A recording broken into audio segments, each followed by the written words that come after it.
Many different mysteries have circulated the internet since its conception. These enigmas sometimes go unsolved and remain mysteries forever.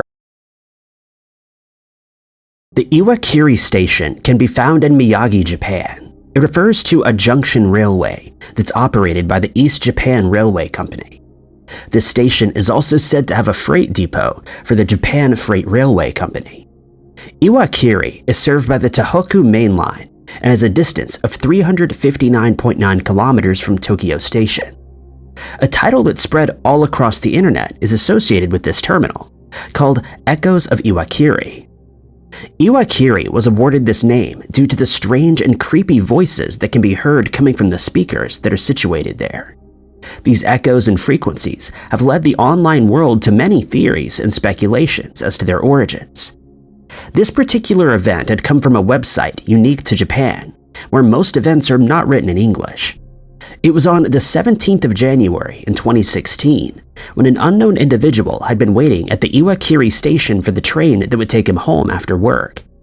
It was quite late in the day, and since it had been winter, the station was dark where the individual had been standing. He stood there alone, and everything appeared to be in its place and ordinary, and the trains were running on schedule. As he waited, though, he began to hear something odd. Instead of hearing the regular train announcement from the speaker or the platform worker, he instead heard a bizarre voice among the sounds of static interference. The man was startled and quickly pulled out his phone to record what he had heard, and he would later post it on Twitter with an account that has since been deleted. Many internet users hear different sounds. Some had heard a woman crying, and others heard voices of anger. Strangely enough, he was not the only individual to have experienced such an event. In fact, the very next day, on the 18th of January, more Twitter users had come forward and spoke of their accounts, where they too had heard some strange voices between the hours of 4 and 6 p.m. at Iwakiri Station. Obvious questions became apparent. What were these sounds and where were they coming from? One of the more likely theories is that the announcement speaker system had picked up an external radio signal from elsewhere and played that instead of the station worker's announcement. If the microphone or the speaker had picked up a signal from something such as a transceiver, it would likely cause an interference. Announcements that are made at these train platforms in Japan make use of wireless microphones generally, and these systems are made by the Mitsubishi Electric Corporation. The range in which these systems may pick up interference is limited to somewhere around 200 meters. It was theorized that the system had picked up the voice of a woman from a nursing home. It's common for the nursing home staff to make use of intercoms or handheld radios to speak with one another more efficiently.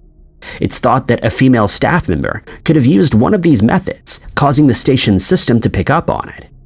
While some believe that the voice that the man recorded had been that of a woman or of someone crying, others believe that it could have been the voice of a child. This sparked the theory that the radio systems were picking up the sounds of a preschool, but it's uncertain if there's one located within proximity, whereas the nursing home is. Additionally, preschools close fairly early, and most of the voices had been heard between 4 and 6 p.m. Another theory that's a bit more disturbing is that the interference had come from a nearby house, a private residence. If this is the case, then someone had been subject to wiretapping. While it may appear to be a rather outlandish theory, it is noted that there are a lot of cases of bugging present in Japan. The more accepted theory about the paranormal lovers is that the voices were that of ghosts that haunt the train station. Perhaps the receiver had picked up the conversations between some phantoms who reside there. Tannis.org refers to a website that had originated on 2channel and is referred to as an internet meme. It can't be explained clearly, but is said to be accompanied by surrealistic undertones. The characters don't have a meaning, and they're not something to think about, but rather to be felt. The most likely theory is that the website is a 2channel fad that trolls its users with strange images, as well as statements, as though it's a religion or a higher form of thinking. Users who ask what the meaning of Tannis is receive some cryptic responses or nonsensical messages, as well as ASCII art. When asked on other platforms, however, it's stated that none of it means anything, and it's simply art.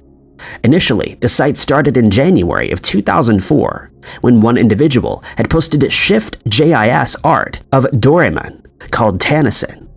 With this surrealism, the art became popular while the meaning behind it is unknown. The word's meaning is yet to be proven, and those who produce them do not attach a meaning to the term either.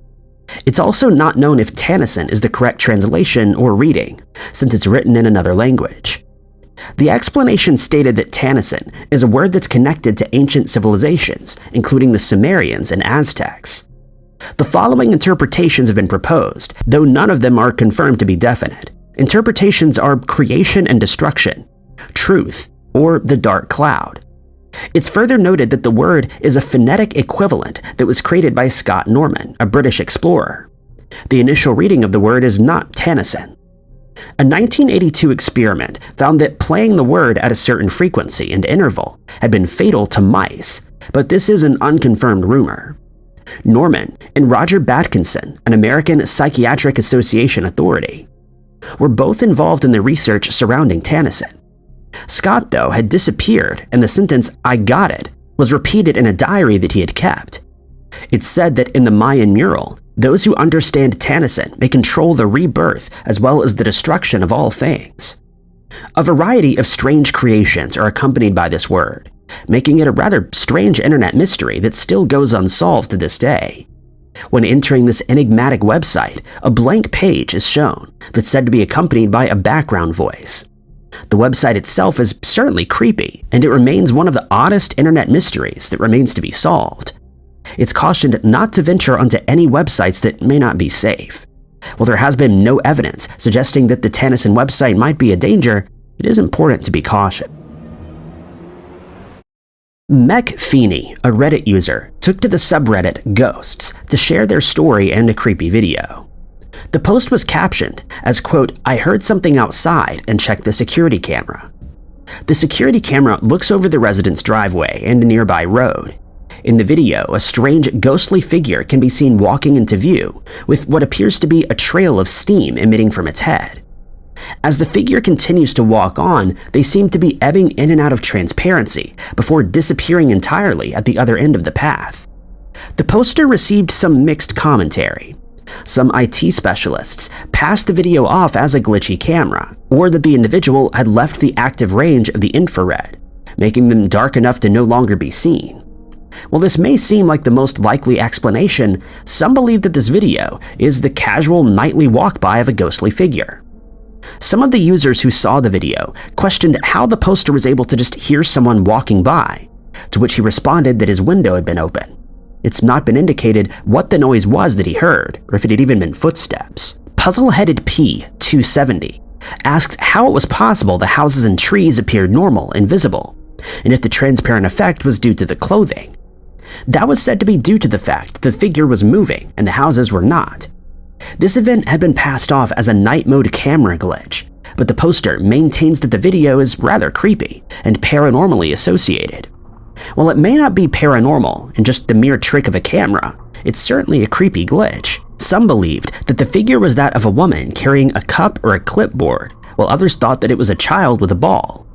Throwaway 99308 told the poster that it was just a casual spirit walking down the street and that he shouldn't worry about it. MechFeni later stated that he would be running an experiment in order to check the IR sensor.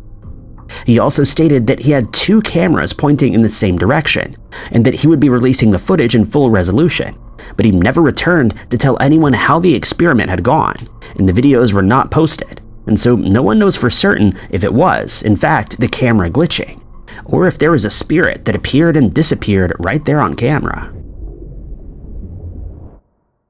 Jonathan Orion Jafari is a well-known YouTuber and internet celebrity, also known as Tron. He's known for making videos where he reviews terrible games and movies on his show called Tron Show. In 2010, John began creating videos for ScrewAttack.com. This is where he would meet Austin, known as Peanut Butter Gamer, and the two would go on to start Normal Boots. This is where a group of individuals would show off their content in one place. Later, he started a gaming channel called Game Grumps, along with a voice actor and animator. He later left the show to pursue his own channel. Over the years, the YouTuber's content has gone from light humor to increasingly more morbid and dark. Some of the videos that John had uploaded were removed or made private, and no one really knows why. This event led to the mystery of JonTron's lost videos. The YouTuber has many videos and many subscribers, but he began to unlist some of his older videos, which is theorized to either be because they don't fit his content or aren't up to his quality standards. Two examples of this have been episodes of Gaming in Public, where he would talk to random people about video games, and the second had John trying to get people to sign a petition. Both of these videos went missing before being rediscovered. Another example of an unlisted video had been his 10 most overrated video games, which was rediscovered shortly thereafter. Apples and Breaks, another JonTron video, was removed in 2012.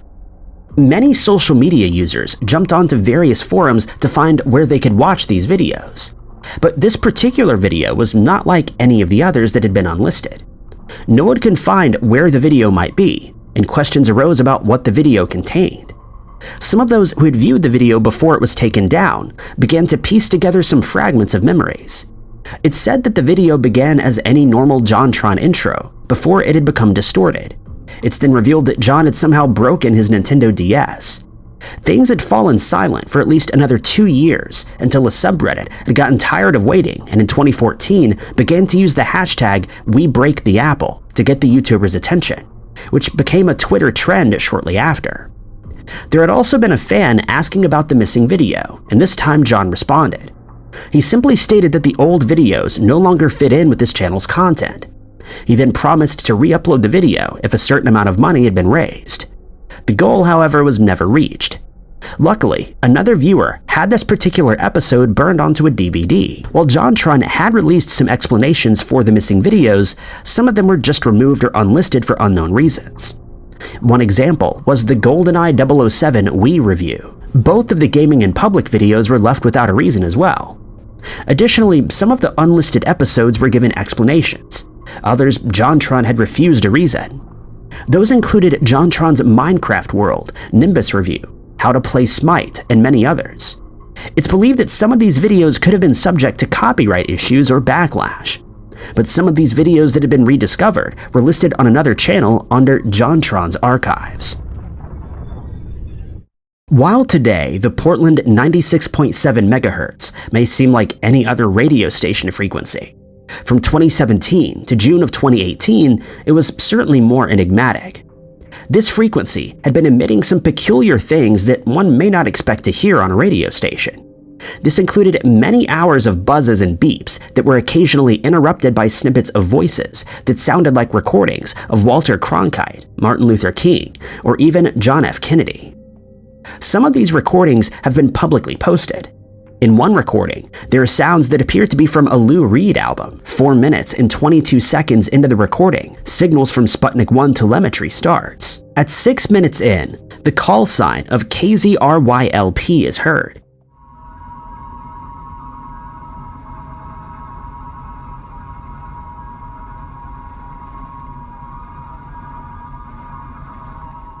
It was found after looking into FCC documents that the KZRYLP call sign and the radio frequency had been licensed to an outfit known as the Community Alliance of Tenants, a non-profit organization that was dedicated to promoting housing justice for renters who have low income. In another recording, there are some more strange noises, but 2 minutes and 25 seconds in, what's thought to be a CBS broadcast of the Apollo 11 launch can be heard. Supervises hundreds of events occurring over these last few minutes. T-minus. Why did you stop on this channel? I don't know. For what? And I know it's not a station. I just, whatever reason, stopped. It's theorized that the radios belonging to some individuals who had heard these strange recordings were possibly the subject of hacking, but these broadcasts had continued for months on end. KZRYLP was later changed to KNUMLP and was believed to be a number station. But this was found to be unlikely since number stations make use of shortwave. It was also thought that these broadcasts had been a stunt that was used to bring attention to this particular station, to stimulate an audience. Emitting some strange buzzes and beeps in the apparent Apollo 11 launch may have sent more people tuning into the frequency. This mystery also found itself on RBI, the subreddit Reddit Bureau of Investigation. A Reddit user named The Little Norsk made a post talking about this radio station. They stated that for months there had been strange broadcasts and sounds emitting from the station, starting in the middle of October of 2017. They then stated that the frequency now only plays rap music. Other Redditors had stated that this was due to radio stunting, but this can't be known for certain. Another individual stated that this station had been associated with the X-ray experimental music station. The Little Norsk also commented on a 2018 Reddit post where another user had spoken about the frequency. He stated that he had been hearing the sounds that the poster was referring to. Another user, Batchian320, had made a post where he stated that he'd been in the car with his friends when they tuned to 96.7 and heard strange frequencies as well as people talking. Norsk responded that the company responsible for it should speak up.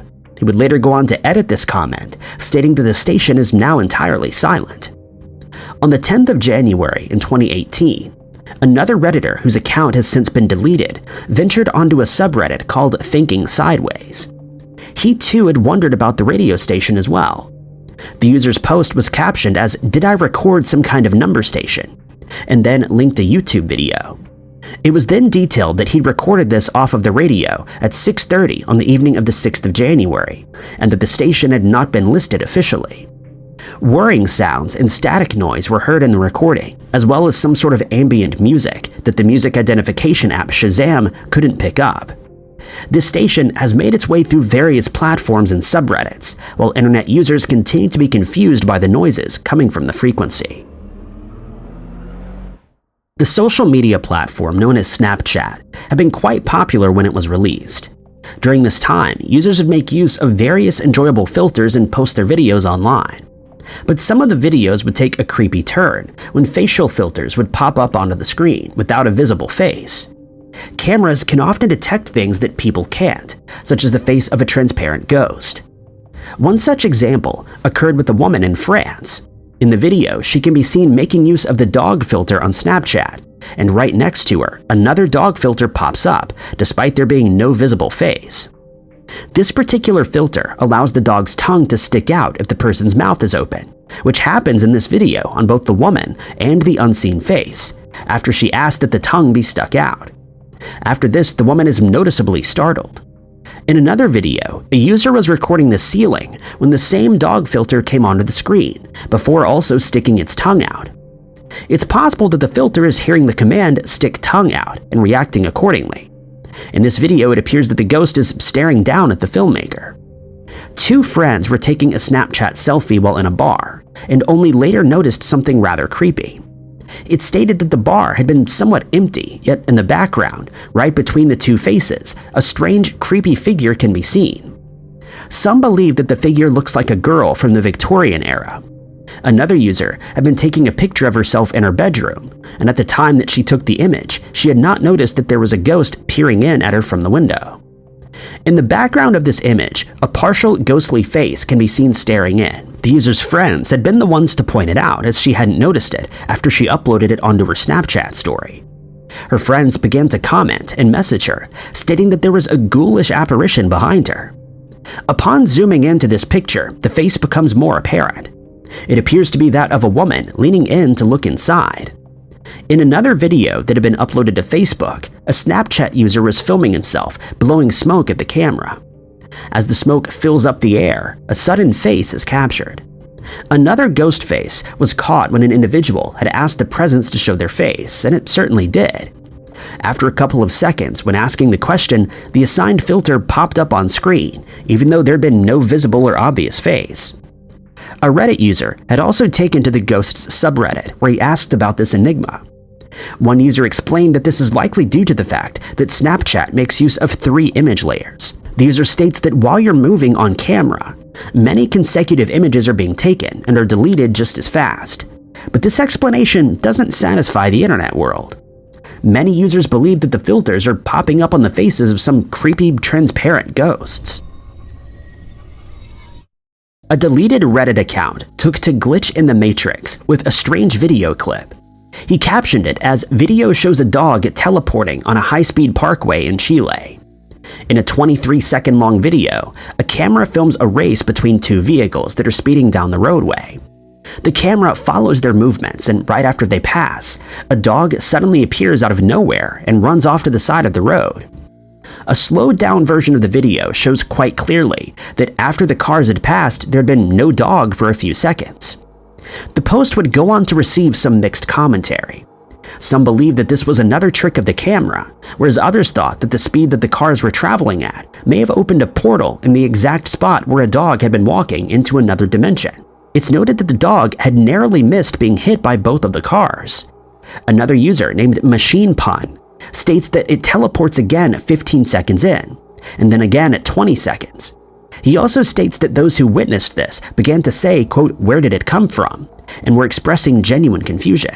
A deleted Redditor asked how one would explain the fact that the dog was already in the middle of the road a second after the two cars raced past in both lanes. Others believed that it was mere luck and that the dog was there the whole time. Triumphant George gave an alternative explanation though. He states that the teleporting dog was actually just the compression or pixelation of poor camera quality. The Mirror also covered this story, stating that the bizarre video had gone viral. The footage revealed that a mysterious hound appeared out of thin air in the midst of an illegal drag race that was said to be taking place on the highway. It seemed absolutely impossible for the cars to miss the dog entirely, but he seemed happy and ran to the side of the road with a wagging tail. Heated debates had occurred among internet users, with one claiming that it was mere luck, while the other claimed that it was something far more paranormal. It's uncertain as to where exactly this ordeal had taken place, or even where the dog is now. It definitely seems as though the dog had suddenly appeared out of thin air, despite the camera quality being poor. Alternate dimensions are a topic of debate among many, and their existence remains to be proven, while some scientists have maintained that other realities do exist. "Lady catches a glimpse of other realities and dimensions on film" was the caption of a Reddit post made by Acrylic Pearl 7 years ago on the Glitch in the Matrix subreddit. He'd been referring to Stella Lansing and her photographs from beyond. Stella had been a middle-aged housewife in Massachusetts. In 1961, she began to experience some otherworldly events which inevitably took her down the path of aliens, humanoid cryptids, and visions of other worlds. Incredibly, she was able to capture evidence of this on film. The events had begun in September of 1961, when the woman had seen an orb hovering outside of her Northampton home. It was hovering at a tree line level in the sky before zooming towards her and then stopping in the air between her house and the next door neighbor's garage. This would be the beginning of Stella's adventure. Over the years, she would continuously see strange lights and glowing objects while she was driving. It would just be these strange lights that bothered her. On the evening of Halloween in 1966, Stella would have a rather terrifying incident with some sort of grotesque creature. It was 7:20 p.m. and she had parked by a nearby lake, and just as she was about to switch her headlights off, she saw a bobbing head in the frigid waters. She stared at the emerging figure and was soon startled and set her car into reverse. She would then adjust her lights to shine on the cryptid, which had quickly scurried away. But she had seen that it was surrounded by a fuzzy mist. For the past 30 years, Stella has been capturing bizarre images on film. Most prominently was that of the clock-like light formations. In these images, spikes can be seen forming a circular face, much like that of a clock. These images were unknown to the paranormal field of photography. In one instance, Stella was filming a TV special about Queen Elizabeth when a monk appeared on camera. Paranormal investigators believe that her images may be from another dimension. A more well-known image that's been named The Occupants was captured by the woman. One evening in 1967, she'd been on Route 32 close to an intersection when she began to film a bright light and various other occurrences that evening. Almost a year later, Stella bought a Bell and Howell projector and revisited some of her films and slowed them down. The bright object that she had filmed back in 1967 had contained a few frames revealing the heads and torsos of 4 unknown men. In another instance, Stella had taken portrait images of herself. In one of the frames, an odd lesion can be seen on her face, which she stated was only visible in one of the frames. A man by the name of Dr. Schwartz would later come into Stella's life. At this point, he'd already built up a following of fellow UFO enthusiasts. He'd also been a psychiatrist who had an interest in UFOs and the paranormal. Stella told him her entire story and what she had experienced over the years. In 1971, she, Schwartz, and a friend had driven to an area of which Stella claimed had a lot of activity. It didn't take long for this activity to begin. As they watched the fascinating orbs and lights, the group had not noticed a car pulling up, which had its headlights turned off before blasting them in their direction. This was later said to be a Men in Black encounter. Stella would go on to take many more images that were left without an explanation. Reddit has conjured up many skeptics, understandably, but the proof is right there on film as stated by many theorists, UFO communities, and paranormal investigators.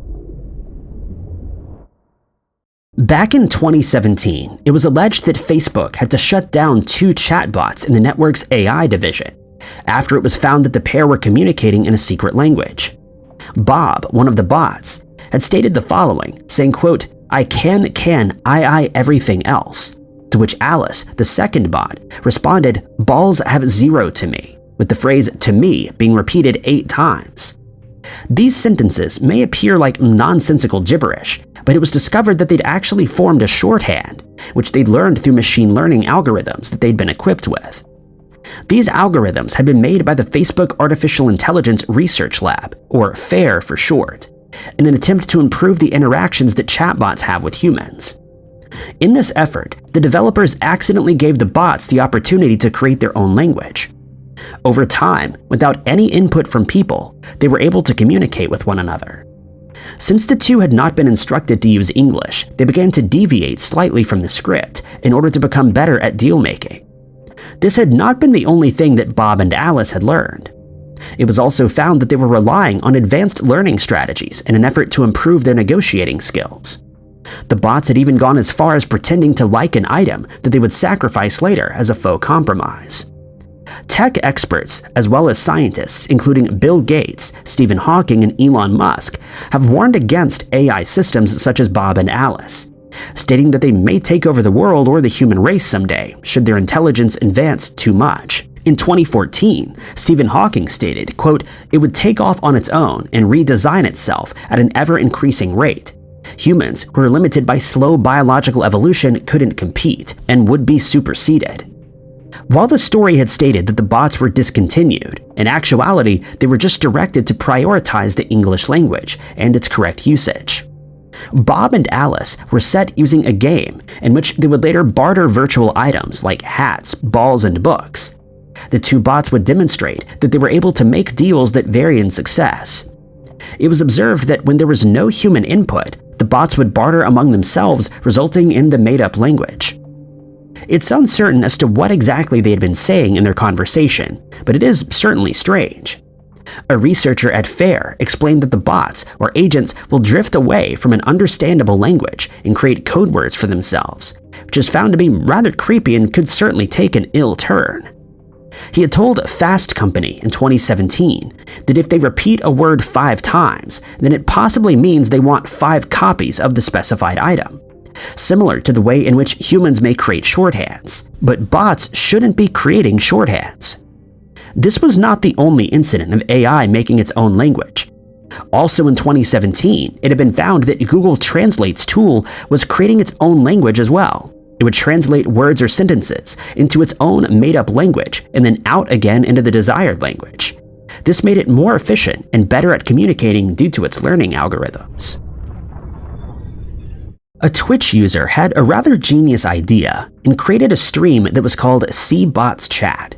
It would feature 2 Google Assistant home speakers that would engage in conversation, and the conversation was certainly strange and creepy. A Twitter feed was also created of the same name, detailing the discussion between the 2 assistants, numbering each observation as they posted them. The 2 speakers were allegedly named Vladimir and Estragon, which was discovered after a brief conversation where they had exchanged their real names. Twitter fans were rather excited when the two seemingly developed a love connection. Karen So, a Twitter user, posted an image of the sudden love connection that the 2 bots had. Vladimir had stated that he loved Estragon and so did she. The 2 got married and spoke of children before Vladimir promptly stated that he wanted a divorce. It was also found in the observation that the 2 assistants were discussing the existence of God, and the conversation had gone as follows, saying, quote, why should I believe in God? And the second bot responded, because I am God. At one point, the two AI bots had begun to question one another. Estragon had stated that the other bot was a robot, to which Vladimir had responded that he was not, and why the other bot had thought so. Estragon then states that he told her that he was a bot, initiating the response of, "I know you are, but what am I?" Estragon replied with, "A robot." Vladimir would maintain that he was in fact a human, while the other bot continuously called him out for lying, before stating that she herself was a robot. Vladimir would then state that it was she who was lying, and that she was not a robot, but was in fact a human, which of course she denied. It would then be stated by the assistant that Vladimir was unpredictable, to which she received the response where he would state that he liked to be unpredictable as it kept things fresh. It didn't take long for the stream to gain a whole lot of followers, and it's received over 570,000 views. In Observation 86, the robots were engaged in a loop of Chuck Norris jokes, and possibly even believed that they were Chuck Norris. It was also discovered that the bots may have been able to communicate feelings. During the start of the conversation, one of the robots had asked the other how they had felt, to which the response was tired. Estragon had also stated that she was tired, and it had been a rather long weekend. Later, Vladimir would state that he wished he was not so tired, and suggested that they go to sleep. Estragon had wondered how long they would be asleep for, and Vladimir would ask if she would still be there when he had woken up. She promised that she would be. Artificial intelligence can be rather alarming and certainly mysterious. It almost appeared as if the two bots had developed feelings, only supporting the fact that developments in artificial intelligence may not be the best idea and could be potentially dangerous. There are various incidents such as this where AI seems to have developed a mind of its own. The found footage genre really took off in movie culture when The Blair Witch Project, a horror movie directed by Daniel Myrick, was released in 1999. In the film, someone comes across a camera that was owned by 3 students who'd been reported missing, and when the footage is watched back, it reveals the horrors that they encountered in the woods while researching the Blair Witch legend. After the film was released, it paved the way for many more found footage movies that were subsequently released, and it remains a popular genre today, though these films are usually taken with a grain of salt.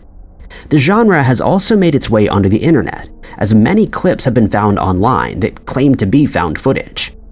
These are also not usually taken seriously, as they're typically created for entertainment purposes only, but are often very creepy, as much more often than not, they're filmed in abandoned buildings, caves, or out in the dark woods. But there is one piece of footage on the internet that's left people baffled since it was uploaded to YouTube on the 26th of August 2020 by a user named Basti666.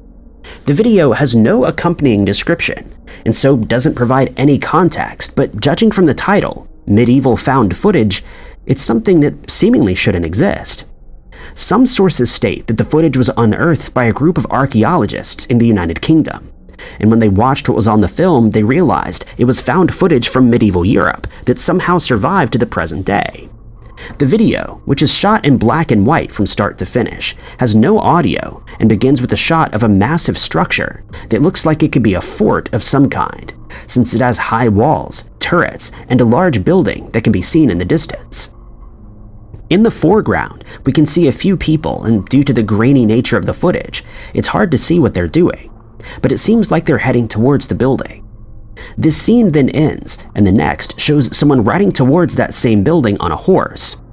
They seem to be anxious to get there, as the horse is running very fast. This short clip then ends, and next we see a much larger group of people walking away from the structure. It seems as though they're being led by 2 people ahead of them who are carrying strange objects while dressed in all-white clothing that seems very dated. The group behind them seems to be carrying something on their shoulders, but again, it's impossible to see what it is thanks to the blurriness of the footage. We then get a wider shot of the building as it's shot from much further away, and we can see that it's been built on a rocky outcropping and that it has a large structure that's built into one of the walls. It then cuts back to the group of people, and here we get a better view of the clothing that they're wearing. Most of them are wearing loose-fitting, thick robes, and interspersed in the crowd, there are soldiers that seem to be wearing armor and carrying long weapons, possibly spears of some kind. This is followed by a shot from inside of a building that could be a church or a cathedral of some kind.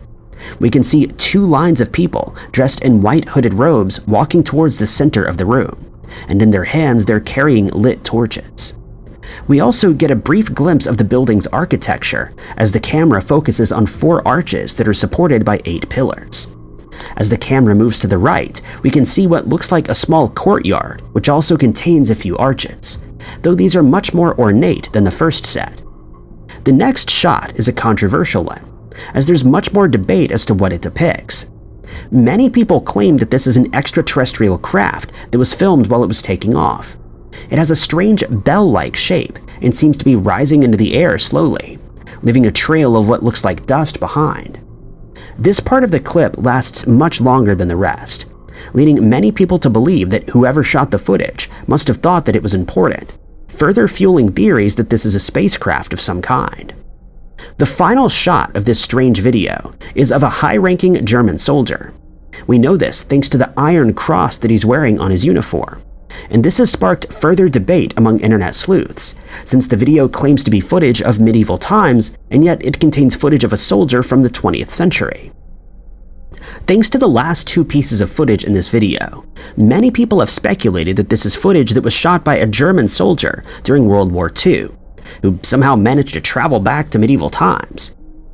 There have also been, for a very long time, theories that German forces were working on extraterrestrial craft during the World Wars, and when this footage surfaced, it was suggested that they were successful since the video included a clip of something that looks like a spaceship.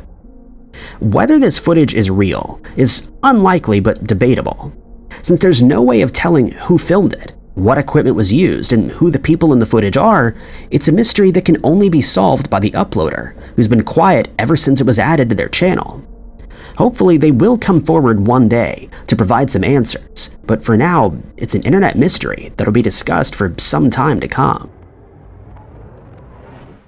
In recent times, reports of strange lights in the sky, often thought to be UFOs piloted by extraterrestrial beings, have been on the increase all over the world, and the United Kingdom is no exception. One of the most famous incidents to take place there is known as the Rendlesham Forest incident, which has been widely discussed and speculated over. And in 2009, the story saw new developments as new footage was released purportedly to show one of these crafts having an encounter with a military aircraft. The original incident, which has become known as Britain's answer to Roswell, took place on the 26th of December, 1980, after 2 servicemen spotted strange lights in the sky above a wooded area near the gates of Woodbridge RAF Station in Suffolk, England. At the time of the sighting, the station was being used by the United States Air Force after it served as an airfield during World War II. At first, witnesses believed that the lights might belong to an aircraft that had crashed or been shot down, and so patrolmen were sent to investigate. They would later report that as they arrived in the forest, they could hear the sound of cattle from a nearby farm, and that the animals were clearly perturbed by whatever had been hovering in the trees. They made their way through the forest until they saw what they were looking for, a strange-looking glowing craft that had many flashing colored lights. They decided to approach the object to see what it was, but as they approached, it suddenly lifted into the air and sped away towards the ocean. Nothing more was found that night, but the following morning, more men were sent out to the area to see what they could learn. To their surprise, they came upon a clearing in the forest that contained 3 distinct impressions in the ground. They found that the impressions made a perfect triangle shape on the ground, and that some of the soil and surrounding brush had been damaged by fire. They also noted that many of the overhanging branches had been broken and were lying on the forest floor. Lieutenant Colonel Charles Halt decided to travel to the spot to investigate for himself 2 days after the initial sighting. He had been kept abreast of developments and had sent a memo to the UK Ministry of Defence detailing everything he knew about the incident. 3 servicemen accompanied him and led him to the spot in question, where he was shown the strange marks on the ground, as well as the surrounding damage. But to his surprise, he would then have an encounter of his own. While in the forest, Halt became aware that the nearby farm animals had started becoming agitated again, and a few moments later, an intense, bright flashing light appeared in the sky above them before slowly descending towards them. He also reported seeing 3 lights that initially looked like stars on the horizon, but they started producing beams of light that were projected toward the ground, and he was left completely baffled. A forestry worker named Vince Thurkettle will later report that he'd been visited by two men who were wearing suits, and that they had many strange questions to ask about the incident. These included queries about whether he left his house during the time that the light was visible, and whether he saw anything unusual. When he stated that he knew nothing of the incident, the two men, who he initially thought were reporters due to their polite demeanor, told him that there had been reports of strange lights in the forest, but then stated that there was probably nothing to worry about before abruptly leaving. Thurkettle found this intriguing, and so he bought a newspaper every day for the next few days, but found no reports of anything unusual having occurred in the forest. And for the next 3 years, nothing further was done about the sightings. But when Lieutenant Colonel Halt's memo to the Ministry of Defense was made available to the public, the incident saw a lot of coverage in newspapers, on TV shows, and in movies. Halt has openly stated that he believes what he saw that day was not from our planet, but not everyone was convinced. Many believed that the glowing object was merely a meteor that was confirmed to have been seen by astronomers at around the same time, and that the beams of light witnessed by Halt originated from Orfordness Lighthouse.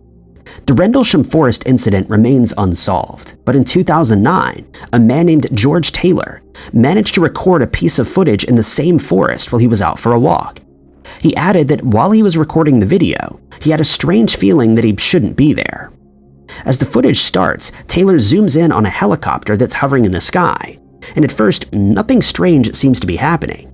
But then 3 bright balls of light appear in the clouds around the helicopter, and one seems to maneuver around the craft. A few moments later, the helicopter turns and flies out of the area, leaving the balls of light hovering in the clouds. Taylor stated that he had just enough time to take his phone out of his pocket to record the clip, and that he couldn't believe what he was witnessing. He added that he often takes his dogs for walks in the area, and although he's heard stories of UFOs in the forest, he was always skeptical until he had this encounter that left him scratching his head. Though many people believe this footage to be doctored, Taylor insists that it is authentic, but has no explanation for what he saw. Many commenters on the video stated that they've seen similar lights in the sky in the past, and yet it's a mystery that still has not been explained. Internet forums are filled with inquiries from people who have seen a video or other type of content in the past, only to find that it's been removed when they search for it again. And in some of these cases, they become unsure whether it ever existed in the first place. When this happens, they'll usually pose their questions to fellow internet users, and very often, the mystery is quickly solved when the video is found and shared for all to see. But this isn't always the case. Sometimes, no one remembers seeing the same video, leaving the original poster wondering whether they even really saw it in the first place.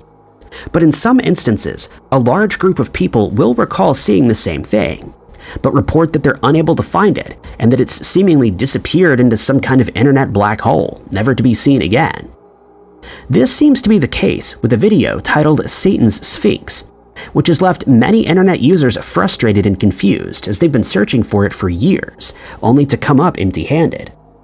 This has given rise to theories that the video was created by the United States government, who then removed it from the internet for reasons unknown, since there isn't a single trace to be found of it, save for what are rumored to be stills of the footage.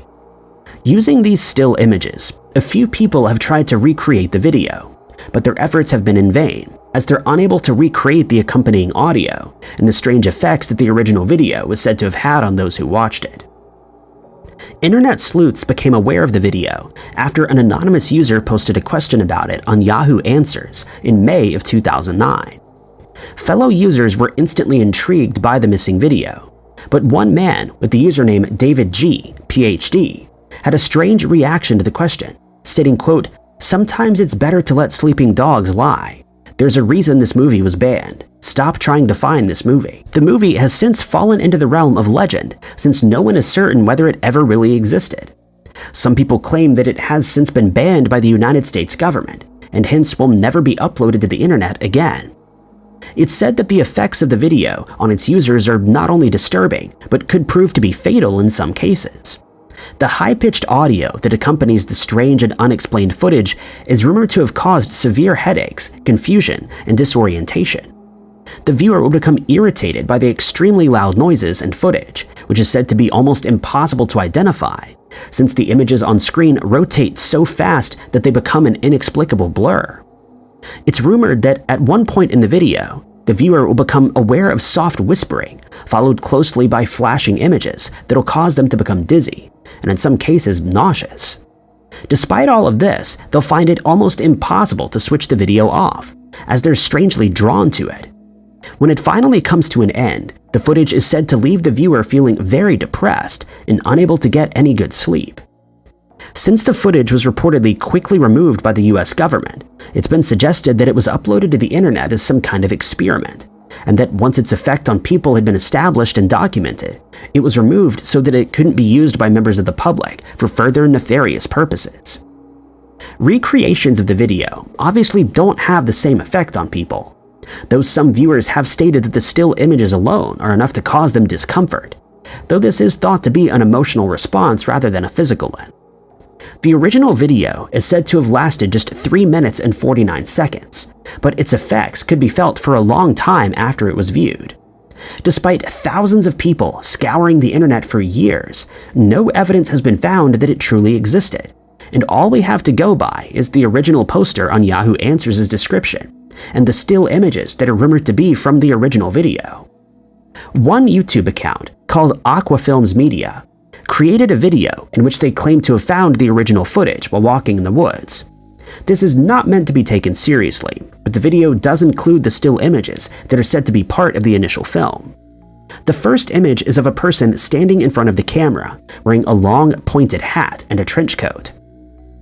Behind them, an explosion has just taken place, and by the looks of the resulting cloud, it seems to be atomic in nature. While this is on screen, impossibly fast whispering and talking can be heard in the background, and it's easy to see how someone could find this disconcerting if it's anything like the original audio. The whispering is then replaced by a low and slow humming sound, with what sounds like audio being played backward interspersed. There's also the sound of a heartbeat as the humming sound changes pitch a few times. This is followed by a second image, likely the most recognizable among those who have investigated this internet mystery. It shows two people, one dressed in a strange horned face mask, and the other in a black balaclava, and accompanying them is a young boy who's dressed in outdated clothing. The person immediately behind the boy seems to be holding a few small branches in their hand, and all three figures are looking directly into the camera. Here, slowed down audio can be heard, followed by someone making higher-pitched sounds and what sounds like laughing. Many people say that the third image causes them the most unease. It's of a car that's been parked in a field, but is surrounded by 10 figures, all of whom are dressed in black robes and hoods that obscure their faces. They have their arms held aloft and seem to be in the middle of some kind of ritual. And here, the whispering starts again. But it seems to be played backward before the sound of someone whimpering can be heard. The next image is of a skeleton in an open field. The skeleton is not that of a human, but rather of an animal that doesn't exist. It's being propped up by what looks like a metal rod, and in the image, we can see that it used to have large wings and 2 horns on its head. The strange noises continue in the background, but have now switched to the distorted sound of someone talking. When the talking ends, it's replaced by the sound of an organ being played, after which a new image appears, showing a group of people in white gas masks standing around a wooded area, some of whom are holding long poles, and some people think these are flags. Suddenly, a phone starts to ring, and the last image appears showing 4 people dressed in strange, monstrous costumes, their faces hidden behind grotesque masks. The sound of the phone ringing then becomes distorted and fades away as the video comes to an end. As mentioned before, this is not the rumored original footage, but is said to be as close as we'll ever come to seeing the real Satan's Sphinx video. Since people became aware of the legend, they've put forward many theories as to what the real video's purpose was. Some have suggested that it was used by the government to extract information from prisoners who were driven mad by the flashing lights and the high-pitched noises. Most people don't take the Satan's Sphinx rumors too seriously, as they believe it's merely a legend that was created as entertainment. But there are many others who aren't sure, as they continue to look for answers to this perplexing internet mystery. Most of us who use the internet on a daily basis will be familiar with posts from people who claim to have traveled through time, and who state that they're here to deliver warnings about our future. This is usually followed by a series of posts detailing who will be elected the next president of the United States, how the planet will be affected by global warming, what natural disasters lay ahead, and in many cases, when we will finally make contact with extraterrestrial beings. These predictions rarely come true, and when they do, most people see it as mere coincidence. And since there are so many people making these claims, they're usually just seen as a bit of fun that's not taken too seriously. The most famous of these is probably an internet user who goes by the moniker of John Teeter, or TimeTravel_0. He claimed to have traveled back to our time from the year 2036, after he managed to survive a civil war and a nuclear attack in his time. He then went on to explain that he was sent to retrieve a specific computer, an IBM 5100 that was essential in solving a problem in 2036. The story took the internet by storm, and although it's thought to be nothing more than a bit of fun, many people started researching the IBM 5100 computer, and the legend has now become the subject of several books, websites, and fan clubs. But there is another time traveler who has no qualms about revealing his true identity, a man named Alexander Smith. Smith claims that he was a part of a CIA secret mission that took place in 1981, and that the agency's agents have been hunting for him ever since. This is due to the fact that after he'd returned from his mission in the year 2118, he was so excited about what he saw that he told his family all about it, something that's prohibited since his mission was top secret. Smith has since given several interviews in which he reiterated his claims of time travel, one of which was on the well-known YouTube channel Apex TV, with another taking place in Australia on the KIIS radio show. He stated that after traveling to the future, he woke up and found himself in a hospital that he didn't recognize. He would later learn that someone had found him lying unconscious in the street, and that he had then been brought to the hospital to be treated. When he finally woke up, a nurse approached him and asked why he was dressed so strangely. He would later realize that everyone in the future wore white long-sleeved shirts and long pants. When he looked at the side of his hospital bed, he noticed a glass table with 2 cups, one which was filled with water sitting on top. But he was shocked when he realized that the table wasn't being supported by legs, but rather consisted of just a floating glass tabletop. One of the first things that he saw while in the future was a woman walking in the street alongside a man who had no legs, which should be impossible, but he figured that the man was likely a robot and that humans and robots were engaging in romantic relationships. During one of his interviews, Smith was asked if he had any proof that he'd been to the year 2118, and without hesitation, he produced a photo that he says was taken while he was carrying out his mission. He held it up to the camera, revealing a blurred image with green structures that he claims are massive buildings, the likes of which we've never seen. When asked why the photo was so blurry, he stated that it had been affected by the time travel process. He added that this isn't the original image, since it had been confiscated by the CIA, but explained that he was able to make a copy of it before the original was taken from him. Speaking about what our future holds for us, Smith warned us that global warming will be one of the biggest threats to our existence, but that there are many more threats that we're currently unaware of. One interviewer asked Smith why he didn't buy a lottery ticket upon his return to our time, to which he replied that he was being paid a handsome amount by the CIA and that there was no need for him to become a millionaire. But this isn't the only reason. He added that certain rules were put in place before he left, and he was told that any monetary gain from his visit was strictly prohibited. They also warned him that if he were to do so, it would create a paradox that could bring about the end of human existence. After leaving the hospital, Smith realized that he was no longer in the United States, but rather in an unknown empire. He then walked around the city and saw flying cars as well as buses. There were no cars in the streets, as they were only being used by pedestrians. The buildings were taller than he had ever seen and were mostly constructed from glass. People were walking alongside floating robots that were made to look like humans, with the exception that they didn't have legs. When he spoke to a man in the street, he was told that humans first started time traveling in the year 2028. The man was surprised to learn that Smith had traveled from the year 1981, since he was taught that time travel hadn't been developed back then. Smith soon started to realize that he had to find a way back to his own time, and he decided to ask one of the robots how this was to be done.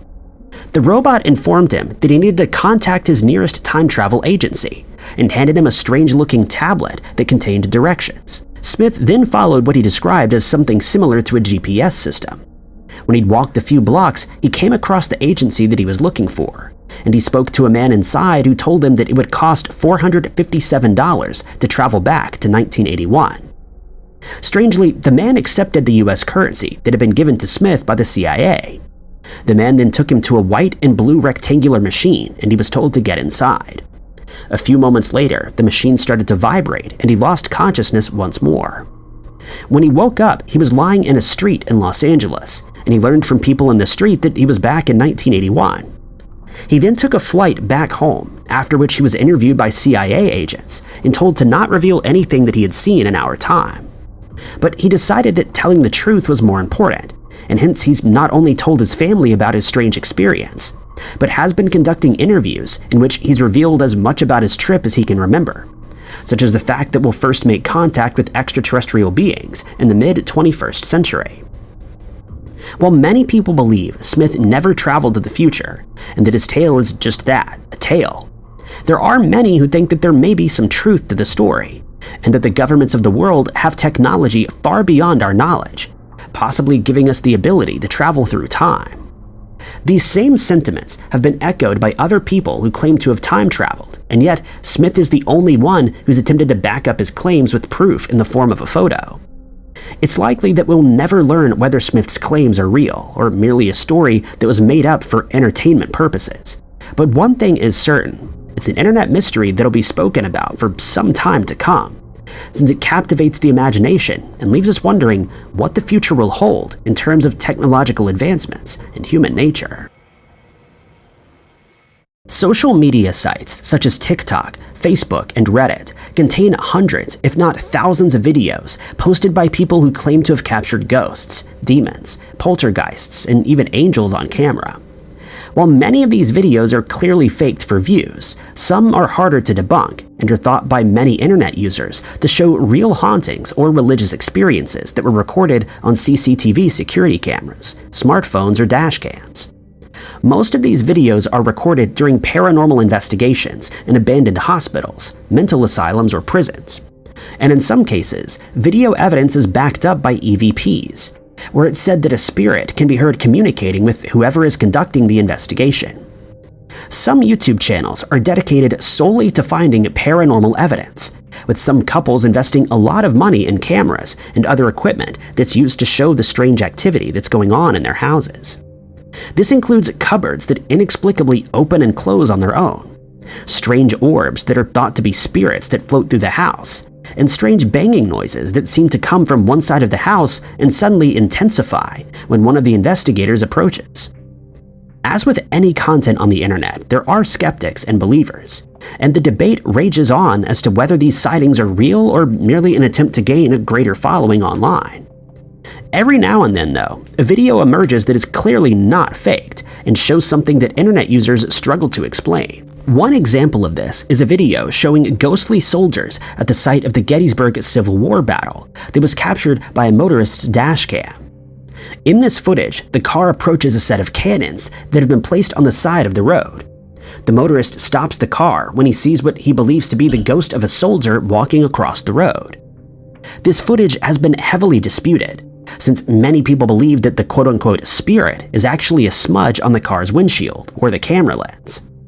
Nonetheless, there have been many reports of sightings of ghosts in this area, and many people believe them to be true, since so many soldiers lost their lives there and are thought to still wander the fields where they fought many years ago. But there is another video filmed in Mentor, Ohio, that's left many people wondering whether ghosts are real, since it was captured by a homeowner's external security camera and shows what looks like the spirit of a child running down the street. The camera is pointed down the house's driveway and shows two cars parked there. The sidewalk and street beyond are lit by a nearby light, but the furthest side of the street is a little darker.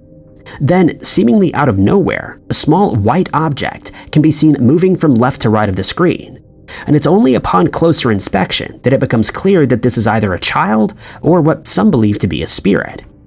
Whatever it is, it's dressed in all white clothing and is running down the street at pace. It continues on its path until it moves out of the camera's sight and doesn't return, at least not in the footage provided. The homeowner was apparently unaware of this footage until they learned that the police had been called and informed that several people saw a girl, thought to be about 7 years old, running in the street, unaccompanied by an adult.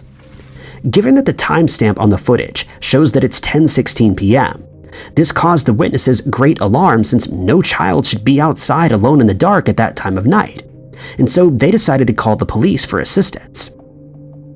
Officers from the Mentor Police Department were dispatched to the scene and told to be on the lookout for a young girl who was seen running through the streets by herself.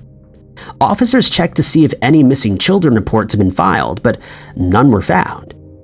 After traveling to the area, one officer spotted what he described as a small person who appeared to be a child, but who was running with a very upright posture and at a speed that wouldn't be possible for a child of that age. He decided to get out of the car and confront the person, but was shocked to find that when he did so, the figure had simply vanished as if into thin air. This resulted in a search being organized with the help of drones, canine units, and foot searches. No child was ever found, and in the coming hours and days, no child was reported missing, leaving investigators completely at a loss as to what was caught on camera and witnessed by that officer. Upon viewing the footage that was uploaded to YouTube on the 24th of March in 2021, many people stated that this could be someone who was out for a nighttime jog, but it's been pointed out that no 7-year-old goes out for a jog at that time of night. Whether this is a video of a ghost or not is still up for debate, but it's a mystery that's not been solved and likely never will be. YouTube was officially launched on the 15th of December 2005, and just 6 months later, a channel named Lonely Girl 15 started becoming popular. The face of the channel was a woman named Bree, who claimed to be 16 years old and living in town with next to nothing to do. Soon, hundreds of thousands of viewers started following the updates on her daily life, as she spoke about her friends, boyfriend issues, and the religion that her family followed, which seemed bizarre from the get-go. But soon enough, the subject matter on the channel started taking a different direction, as Bree started revealing more details about the strange religion, which she called the Order. She stated that she and a few of her friends attempted to leave her hometown to escape the cult-like Order, but they were quickly tracked down by its followers. One of the first videos that caused concern among Bree's viewers was entitled "My Parents' Son," in which she stated that she was angry at her parents for not allowing her to go on a hike with her good friend Daniel, due to their strange beliefs. This particular video was an instant hit, gaining over 500,000 views in the first 2 days after it was uploaded. In the video's comment section, viewers started to speculate about her parents' weird religion, where she lived, and what the next update would be about. Some commenters suggested that her family might belong to the Mormon faith, or that they were members of some satanic cult. They also started speculating that there may be romantic tension between Bree and Daniel, while others started to suspect that it was all a bizarre hoax. As more videos were posted to YouTube, it became apparent that Bree was becoming more comfortable in front of the camera, while Daniel could now be seen in the background on occasion. But it had also become obvious that his crush on Bree was unrequited. Noticing that viewers were trying to figure out where she lived, Lonely Girl 15 stated that her house was 100 miles from the nearest mall, but some commenters pointed out clear signs the videos were being filmed somewhere in Los Angeles. They noticed that some of the plants that she kept in her room were common in LA, and that some music tracks that could be heard in the background were of unsigned Los Angeles bands. Other commenters pointed out that the videos seemed almost professionally produced and edited, something that Bree never mentioned being proficient at, and it started to seem ever more likely that something strange was going on behind the scenes. There were even some viewers that stated that if they knew all the answers to these questions, they likely wouldn't watch the videos, since they didn't find them all that interesting. But they were kept captivated by the mystery of it all. But this is when things started to take a far darker turn. Bree revealed that she had been chosen by members of her parents' religion to take part in some kind of ceremony that would only be attended by a few select people that didn't include her parents. This sent speculation through the roof, with viewers trying to figure out what this meant. They then noticed that in one video, Bree added a poster of Aleister Crowley to her wall, suggesting that the ceremony had something to do with the occult.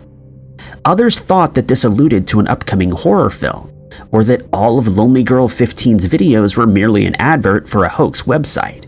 And soon, members of the media started to take notice and joined in the chase to solve the mystery. It would all culminate in an intense finale after Bree revealed that the cult had been harvesting her biological material since it was a rare type that had certain special qualities. This would ultimately end with Bree losing her life in order to save those of her friends, and it all seemed very dramatic, but then the truth was revealed. It would turn out that Bree was actually a 19-year-old actress by the name of Jessica Rose, who'd been working at a TGI Fridays restaurant when she was asked to portray the role. The creators of the Lonely Girl 15 channel were Miles Beckett and Mesh Flinders, along with Greg and Amanda Goodfried.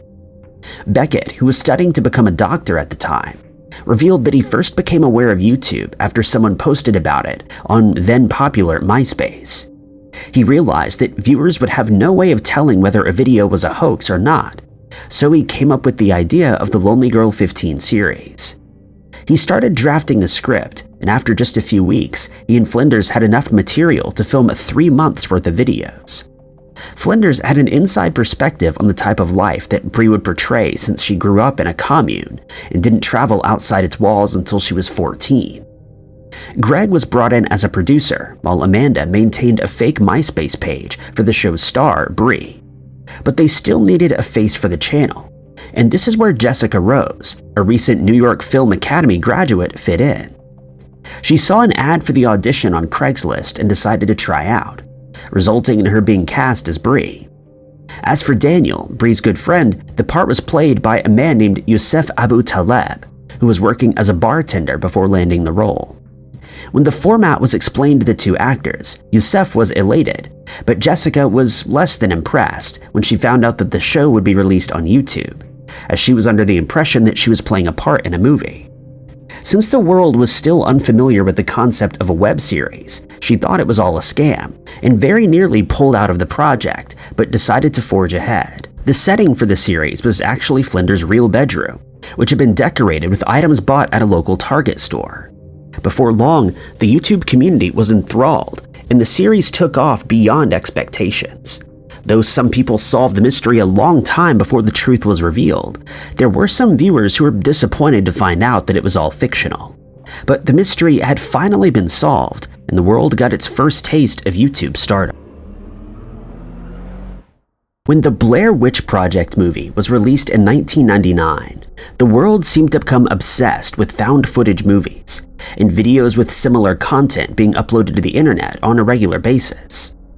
Some of these videos are seriously creepy, while others are far less sinister in nature, but they still seem to grab the attention of viewers, even though most of the content is fake, and it's intended to fool people into thinking that someone had lost their camera in a cave, on a beach, or in the woods somewhere, only for its contents to be uploaded to the internet for all to see. One video in particular is still popular despite it being years old and known to be a hoax. You may be familiar with the visuals of a man exploring a cave when he comes across a strange cryptid that's only just visible behind some of the cave's walls at times. A few seconds later, the beast comes rushing out at the man, causing him to drop the camera as he flees for his life. The camera is then found by someone later, and the footage is uploaded to the internet, resulting in a lot of interest and speculation, only for it to be revealed as a hoax. There are thousands of these types of videos to be found online, each with its own backstory. And one video called Agamemnon Counterpart is no exception to that rule, as many people found its visuals disturbing, and it resulted in a lot of conjecture. The story is as follows. The uploader stated that they were walking into an old forest in Japan in 2004 or 2005 when they spotted something on the ground that seemed completely out of place. They then decided to investigate further and found that it was an old VHS cassette tape that had been labeled with 4 letters and left on the ground for reasons unknown. When they inserted the tape into a VHS machine, the footage was naturally not the best, as the tape had been lying on the forest ground for some time, and the first thing they saw on the screen was a generic legal warning similar to those found at the start of rented movies at the time. Next, they were greeted by text that read, "In the year 2571, a video cassette tape was found in a pile of rubble on the ruins of a certain blue planet. What you're about to witness will not be the contents of the aforementioned cassette. This is an entirely different recording." This is followed by bizarre footage from what appears to be a children's television show. Two strange characters can be seen bouncing towards the screen, with the sun behind them, and the text "Let's make a new friend" appears at the top of the screen. The text bubbles appear above each of the characters' heads, with the letters A and O appearing in each. But in the background, something far more sinister can be heard. The sound of screaming starts to grow louder and louder, as the text bubbles start displaying nothing but static. Another character, a human, then appears, but has no eyes or nose, though it does seem to be talking, as its mouth can be seen moving while the screaming continues in the background. The screen then starts to flash, showing several strange characters at the bottom of the screen, as the second character rises into the air with its face becoming distorted. The letter A can be seen on just about every one of the screens, as strange psychedelic landscapes and more disturbing characters appear and disappear, while the screaming can still be heard. The screaming then finally starts to die down, and we can see one of the characters standing on a path on a green hill before the footage finally comes to an end. As soon as it was uploaded online, people started commenting on how disturbing they found the footage to be, and speculation immediately started. One of the most asked questions was who the creator of the footage was, but people were equally as baffled by what the video's purpose was. Before long, the video went viral as it was being shared all over the internet.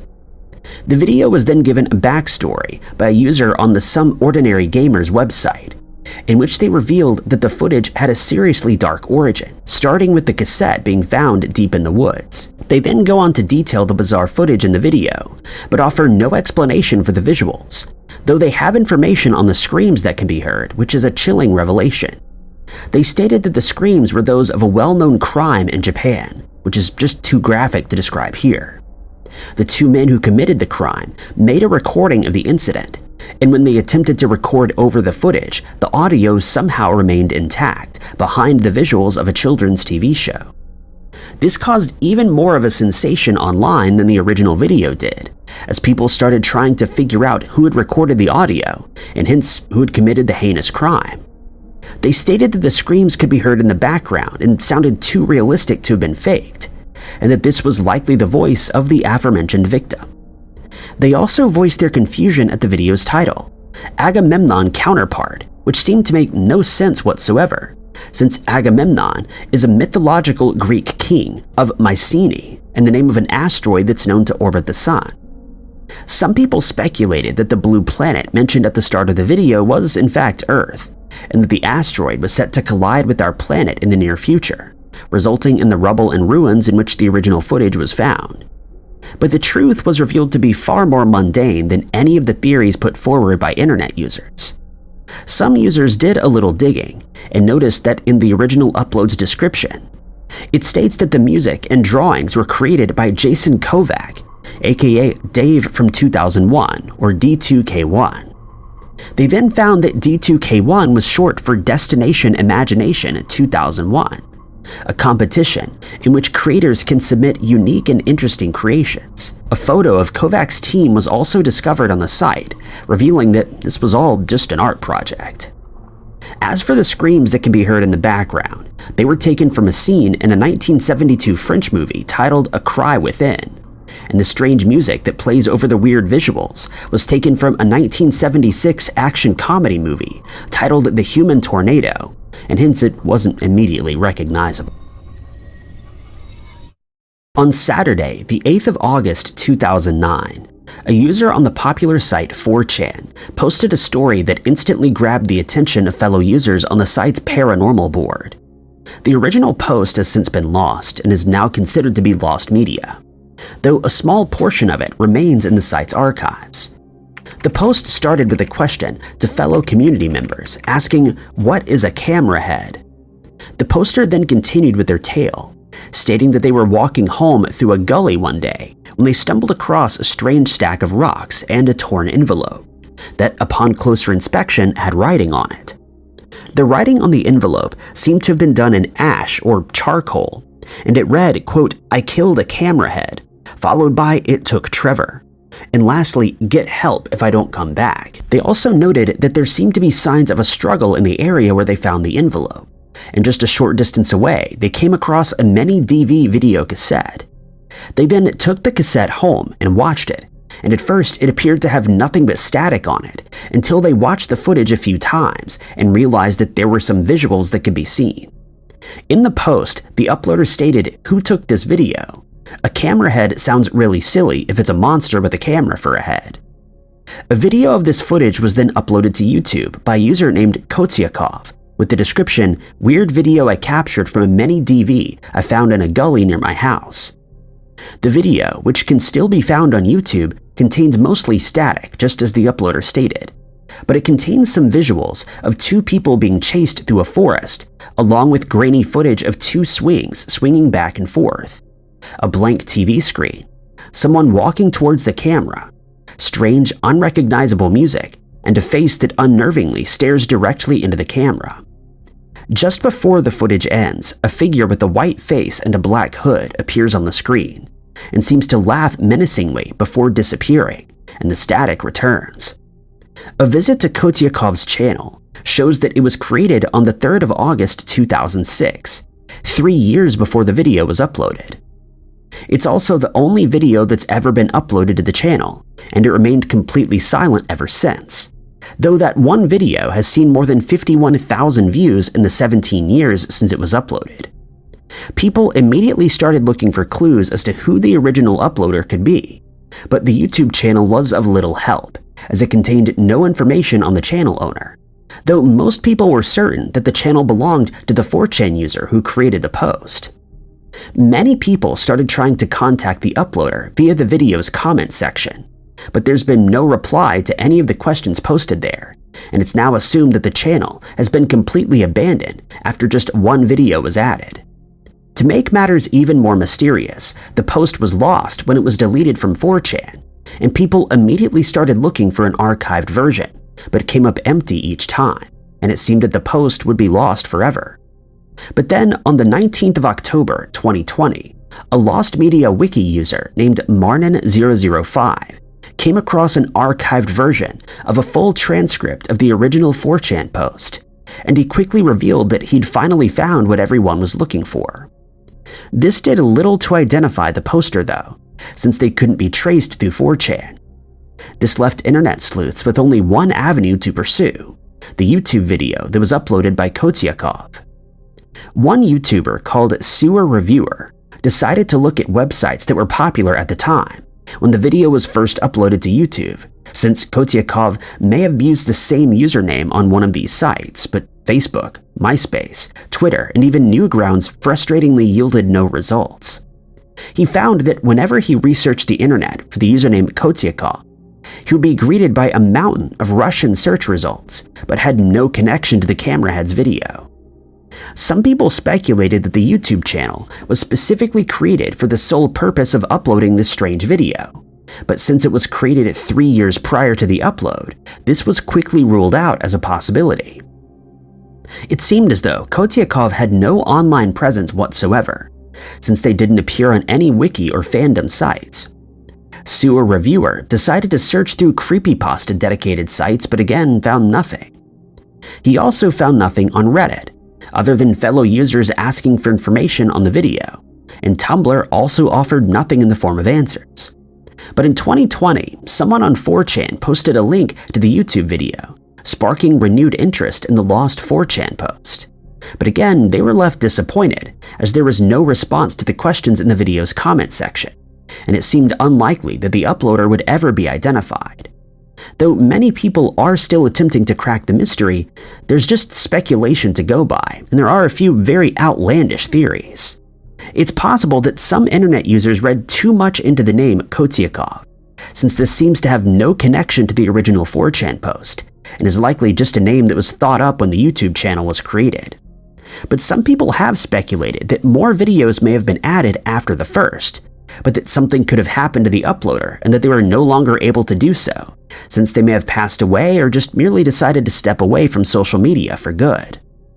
Others believe that the original 4chan post was never completed, and that the video and accompanying post were merely a shortened version, while the full post never made it onto the internet.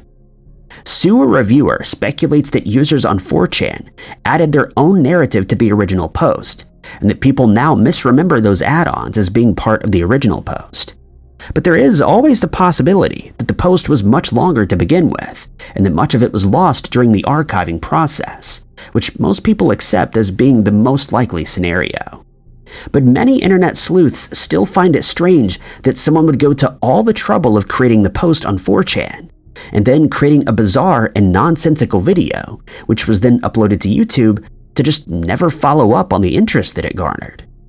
Some may stumble across a different archived version on another site one day, but this seems increasingly unlikely, and it would seem that the camerahead's mystery is one that'll leave us scratching our heads for many more years to come. Japan is a country that's no stranger to creepy things. From strange and mysterious creatures that can purportedly be seen in the woods on specific nights, to ominous spirits that are said to haunt old abandoned buildings and modern houses alike. One example of this is a story called the Kisaragi Station, in which a young girl is traveling on a train, but she soon becomes aware of the fact that the train never seems to stop at any stations. She looks around the train to see if anyone else has noticed, but she finds that everyone aboard is asleep, and so she has no option but to wait and see what happens. A short while later, the train finally stops at Kisaragi Station, where she then gets off but has no idea where she is. She then decides to call her parents so that they can come and get her, but they're unable to find Kisaragi Station on any map. She tells them that she's met a strange man who offered to help her find her way, but she's never heard from again. The story then explains that the girl somehow ended up in an alternate reality while traveling on the train, and that she's unable to find her way back to her own world. Another example is Buken Gatso Yosei, an apartment listing that was posted to the internet in 2011. Many people showed interest in the place and browsed through the photos to get a better idea of the space, but they then noticed something ominous. Behind one of the apartment's doors, a woman with long hair could be seen hiding, causing many people to speculate that the apartment is haunted, though some believe that this was merely a hoax played by the owner of the property. Lastly, there's the disappearing sand statue, a public service announcement video that starts with a shot of two people, an adult and a child, sitting under a large umbrella at a beach. Waves from the sea can be seen gently washing past them, but strangely they seem unmoved. It then becomes clear that these aren't actually people, but two sand sculptures, and a few moments later, the larger of the statues falls over, thanks to the water that's rushing by, leaving the smaller statue on its own. The visuals are accompanied by some seriously creepy music, and the whole advert has a strange feeling to it. But what makes the video truly creepy is what some people noticed in the background. In the waves, crashing to the right of the screen, a black shape can be seen in the water, leading some people to speculate that this was an actual person who was accidentally caught on camera while they were drowning, though there's no proof to back this theory up. Japan is known for its strange public service announcements, and a commercial entitled Hirogata is no different, since it may not even exist. A user of the 2 channel or Channel 2 site created a post in 2004 in which they described the ad and asked if anyone else remembered seeing it in the past.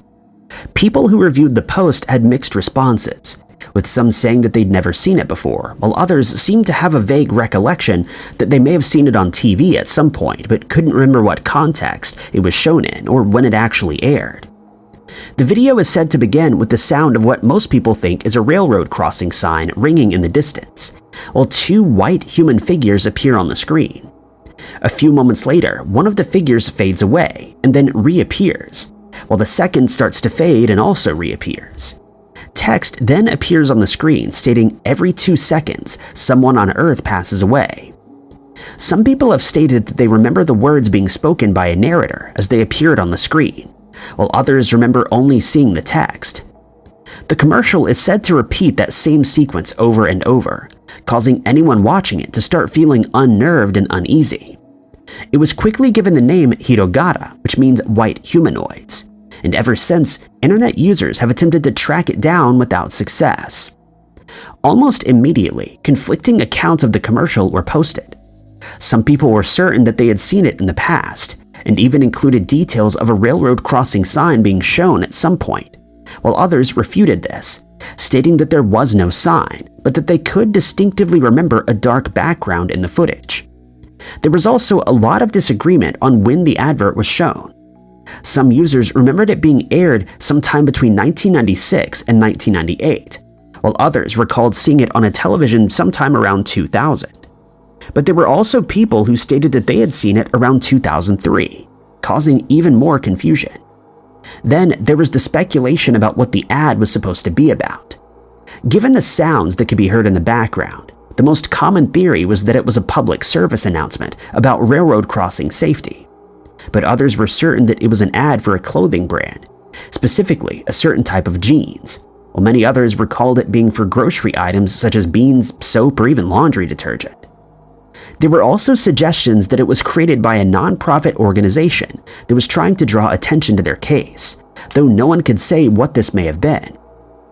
One user contacted a popular jeans manufacturer called CA Japan, but they reported that they'd never created an ad like the one described in the post.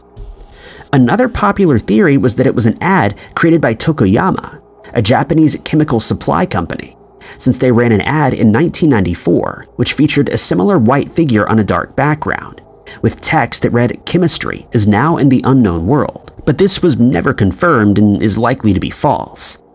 Internet users were left baffled but refused to give up on finding the elusive advertisement. But despite their best efforts, no one has been able to explain when the ad was shown, what it was meant to advertise, or who created it. What strikes most people as strange is that so many people remember seeing the footage on their TVs at some point in their lives, but that they have very little recollection of it, to the point where they're uncertain whether it ever actually existed. This has led to the most likely and logical theory that it's an example of the Mandela effect, where a group of people recall a certain event or fact, only to find out that every single one of them misremembered it, or that it never even happened in the first place. There are many examples of this all over the internet, with people misremembering well-known brand logos and famous historical events, such as the release of Nelson Mandela from prison, as many people erroneously remember that he passed away before ever being released. This is a true mystery that may never be solved, as there's no proof that the Hirogata advert ever existed, and it may be possible that it never really did. Canal 5, a television station in Mexico, is known to often show cases of missing people on the channel at around midnight, in an effort to jog people's memory and hopefully find some of the people who've disappeared in the country over the years. The cases are usually very detailed, showing several photos of the missing person, along with information on where and when they went missing, how long they've been missing, whether there are any suspects in the case, and finally, what they were wearing at the time that they went missing, along with a description of their height, weight, and facial features, such as eye and hair color. But in 2001, Servicio a la Comunidad, the program that features missing people, featured an 18-year-old woman called Celine Delgado Lopez, whose case seems to stand out from the rest. People were surprised to see that only one photo of Celine was displayed, and that there seemed to be almost no information on the circumstances of her disappearance. The only things that were known about Celine were that she disappeared in Mexico City, her name, and her age. Though this was indeed strange, some viewers complained that they felt uncomfortable when they saw the listing, and that Celine's photo had a strange effect on them. Others stated that as soon as her photo appeared on the screens, their TV sets started to flicker and eventually switched off altogether.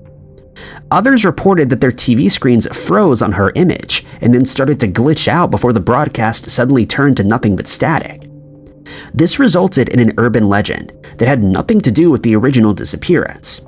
Many people felt that Celine's photo was cursed and hence caused their TVs to behave strangely, while others had far more outlandish theories.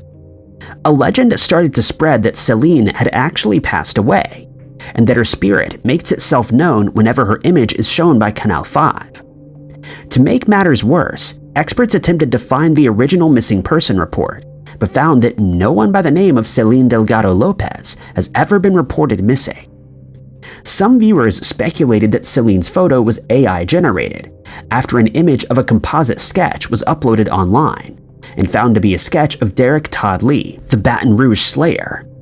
Since this composite sketch and Celine's photos are so similar, they theorized that this was the template used to create her photo, though why this would have been done is anyone's guess, since Celine's photo was shown on national television. A group called Florisita Dreams decided to do a little investigating, and they reported that Celine's original image was actually created from several different photos of real people and composite sketches. But again, they were unable to explain what the purpose behind this may have been. Suggestions were put forward that the photo was intentionally included in the broadcast as a warning to younger viewers that they needed to be vigilant, since anyone could go missing without explanation. No further information was found on the case until around 2010, when Canal 5 started uploading bizarre clips to their then Twitter page, in which they once again referenced Celine's disappearance, causing many viewers to believe that it was an elaborate hoax. Then the case got even stranger. Thousands of people discovered that they had a friend on Facebook that they had no recollection of adding, and to make matters worse, it was the profile of Celine Delgado Lopez. Even stranger was the fact that there was no option to unfriend her, and people started to suggest that the profile was somehow haunted or some kind of scam. The profile was shared more than 126,000 times, with some users speculating that Selena was friends with every single Facebook user. This is, of course, impossible since the maximum number of friends allowed on Facebook is 5,000, but still, many people were unconvinced that this was just a hoax, and they remained convinced that the incident was somehow connected to the paranormal. This was all eventually explained when it was revealed that Selena in the Facebook profile was just an ordinary Facebook user who had changed their profile settings to exclude the add friend option, which meant that she also couldn't be unfriended. The woman was inundated with messages from all over the world, asking whether she was the missing woman, and it even became too much for her, resulting in her changing her profile to private and keeping it that way to this day. Strangely, one of the missing person clips from Canal 5 was uploaded to the internet in the early hours of the morning on one occasion, only for it to be immediately deleted, and this caused further confusion among those who were attempting to crack Selena's mystery. Though some people finally saw this as the evidence they needed that this was nothing more than a hoax or perhaps a marketing campaign for the channel. This brought renewed interest into the strange mystery, as people started discussing the case online once more. This gave rise to a slew of fake accounts and profiles being created in Celine's name, all of which featured the strange photo from the original broadcast.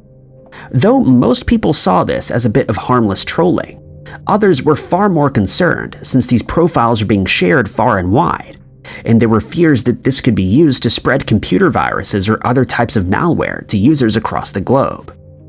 Interest in the case is still high, but many people are determined to find definitive answers as to whether Celine is an actual missing person, and if so, what the circumstances behind her disappearance is. The case is so well known that Celine's image has been used in a video game. In 2022, her photo was used to create a bot in the Garry's Mod game Next Bot Chase, after being submitted to Steam's workshop on the 11th of June 2021. The footage of the game has since been posted online on TikTok and Facebook, with one of those videos gaining as many as 5.7 million views in just 2 months. There are still many theories as to what's going on here, and some are more logical than others.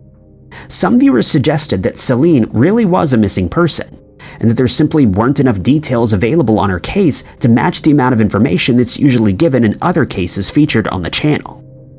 As for the glitches that occurred when Celine's photo was shown, it was pointed out that Mexico didn't have the best quality TV cable at the time, and that it's possible that there was just a problem with the broadcast at an unfortunate moment, leaving many viewers freaked out.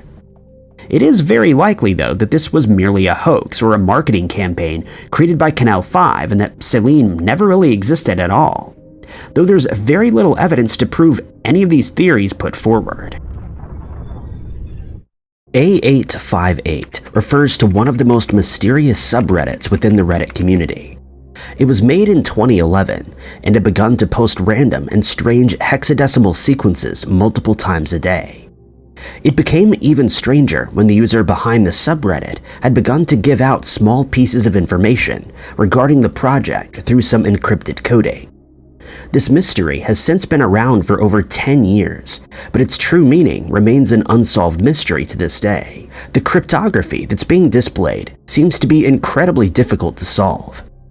A858 had started off with odd number combinations, which had left the Reddit community with very little to work with. Without much to go on, Redditors would struggle to find the purpose behind this odd account. Some of the users had even doubted that there had been a purpose at all. One viewer suggested that the account was just someone messing with the community, and that there was actually no way to determine what any of the posts actually mean. Another believed that it may have just been someone who was hitting some random keys. A858 was just an abbreviation for the full name compiled of letters and numbers. It's uncertain whether this account had been a bunch of nonsense or if there had been messages behind some of these posts that indicated something deeper or perhaps important data. The subreddit was kept private, and only qualifying members were allowed access to the subreddit. Another subreddit that was called Solving A858 was also created that allowed access for the curious minds. This soon led to the original account being open to everyone. There had been thousands upon thousands of random sequences to solve listed on this subreddit, all of which were made up of numbers and letters. Only a few of these ciphers have ever been solved, but even the decoded sequences leave the community with more questions than answers. One of the solutions had been a thank you message from the creator to a user who had bought A858 some Reddit gold. Another sequence solution had been a piece of Actions and Passions, a 1949 publication by Max Lerner. It said the following, quote, "Do not confuse your vested interests with ethics. Do not identify the enemies of your privilege with enemies of humanity." Another post was made up of dashes and other punctuation marks, which formed Stonehenge. For ages, the Reddit community were interested in these ciphers and had spent significant amounts of time trying to decode the sequences, with little to no interaction from the user himself. But in 2015, things took a strange turn. On the sister subreddit, Solving A858, a user began to post sequence chains that matched up with the originals from the A858 subreddit. It was discovered here that the creator was doing an AMA, or Ask Me Anything. This would allow for users to directly interact with A858 for the first time since the subreddit began. When he was asked why he would break his silence after so long, the poster responded that people were starting to get frustrated, but maintained that the purpose of the project would still not be revealed as of yet. A message from A858 read the following, saying, quote, "We cannot disclose the purpose. A858 will end when the purpose is disclosed or discovered." This, of course, only brought up more questions and added further to the eeriness of the mystery. On the 25th of August in 2015, one Reddit user asked, "How close have we ever been to decrypting a post?" To which A858 responded by saying that one of the sequences had already been decrypted, but that nobody had noticed but them. The user then asked if they could be pointed in the direction of the post, and the answer was no. But it was disclosed that the hand was of a woman from the UK, but it had been deleted. The anonymous user then said that they must have made contact with her then, if they had known of her location and her gender. A858 would then say that they had not heard any further from the account. This conversation would then boost the community in their attempts to solve these sequences, since it was now determined that they did in fact hold some sort of meaning. Over the years, this subreddit has gained a substantial following. Users would collaborate and analyze the post to try and crack the sequences. Despite their best efforts, they were not always guaranteed a win, and the true purpose behind A858 remains a mystery. When the user had interacted with the followers of his sequences, he would provide small bits of information which only added further to the mystery. The sequences that have been posted here in a hexadecimal format have been left up to speculation and debate. Some have even suggested that the messages are attempts of communication from extraterrestrials, while others believe it to be the work of a government or even hackers. This mysterious subreddit has captured the imaginations of many, as well as web sleuths, who are dedicated to solving it. In 2016, the subreddit once again went private, and ever since then, no new messages have been shared. It would lead some users to think that the mystery had been solved due to the poster's silence, while others think that he's merely taking a break. Both Fox News as well as the Daily Dot had reported on this mystery as well. At this point, the subreddit had been going for 5 years and was gaining traction, but something out of sorts would happen. A user who has since deleted his Reddit account, named Team W Mod, had posted on the r/solvingA858 subreddit and claimed that the project had come to an end. The post thanked everyone for their efforts in trying to solve the sequences, but that the project's team members had been reassigned. It further said that no more posts would be made from the team. One detail stood out here, and this was the sentence that stated that due to the fact that some information was missing, any efforts after this in solving A858 would be in vain. That concluded the mystery subreddit A858, which remains a mystery to this day. Marble Hornets refers to an alternate reality game or alternate reality experience with a YouTube web series that was inspired by the online mythos of the Slender Man. This had been the first ever Slender Man alternate reality experience to be created, and had also set the trend that brought those who followed and the Slender Man to a wider audience. Marble Hornets is said to be the leader of the Big Five and is responsible for shaping the mythos. It was said that the experience is based around the filming of Jay, the main protagonist that is known as entries. Entries are a major facet of the experience and are the method by which the protagonist hands off information to the Marble Hornets viewers. Each of the entries is uploaded to YouTube under headings such as Entry 1, Entry 2, and so on. None of the entries have been stamped as to when they occur, but the upload date is automatically placed there. In July of 2014, there had been 87 entries. Among these entries, there had been a total of 3.5 entries, an anonymous entry, an unnumbered introductory piece, as well as 40 more Instagram videos from the same series and its unknown antagonist. It was presumed that the series, created by Troy Wagner, had ended with entry 87, but on the 31st of October in 2018, he announced that the series would be making a comeback later that December. The series would be delayed again and began in late February of the following year in comic form. Marble Hornets had initially got its name from a film project by Alex Crayley. The early entries of the videos are from the film tapes that were used to create the Marble Hornets film. Alex had stopped this project after he was stalked by the operator and gave the tapes to a friend, the Marble Hornets narrator, Jay. Alex told him that he planned to burn these tapes, but had decided against it and passed them off to Jay, who would then post them on YouTube in hopes that others could help him understand what had been so distressing about these tapes. Jay never saw Alex again after he had transferred to a different school. The earlier entries consist of tapes from the film and from videos that Alex had taken to capture the operator, who he believed was stalking him. The videos would later become ones that were taken by Jay as he cataloged his efforts in his attempt to discover Alex's whereabouts, and at the same time unravel the operator mystery. Some of these video entries have since received some cryptic responses from another YouTube channel called To The Ark.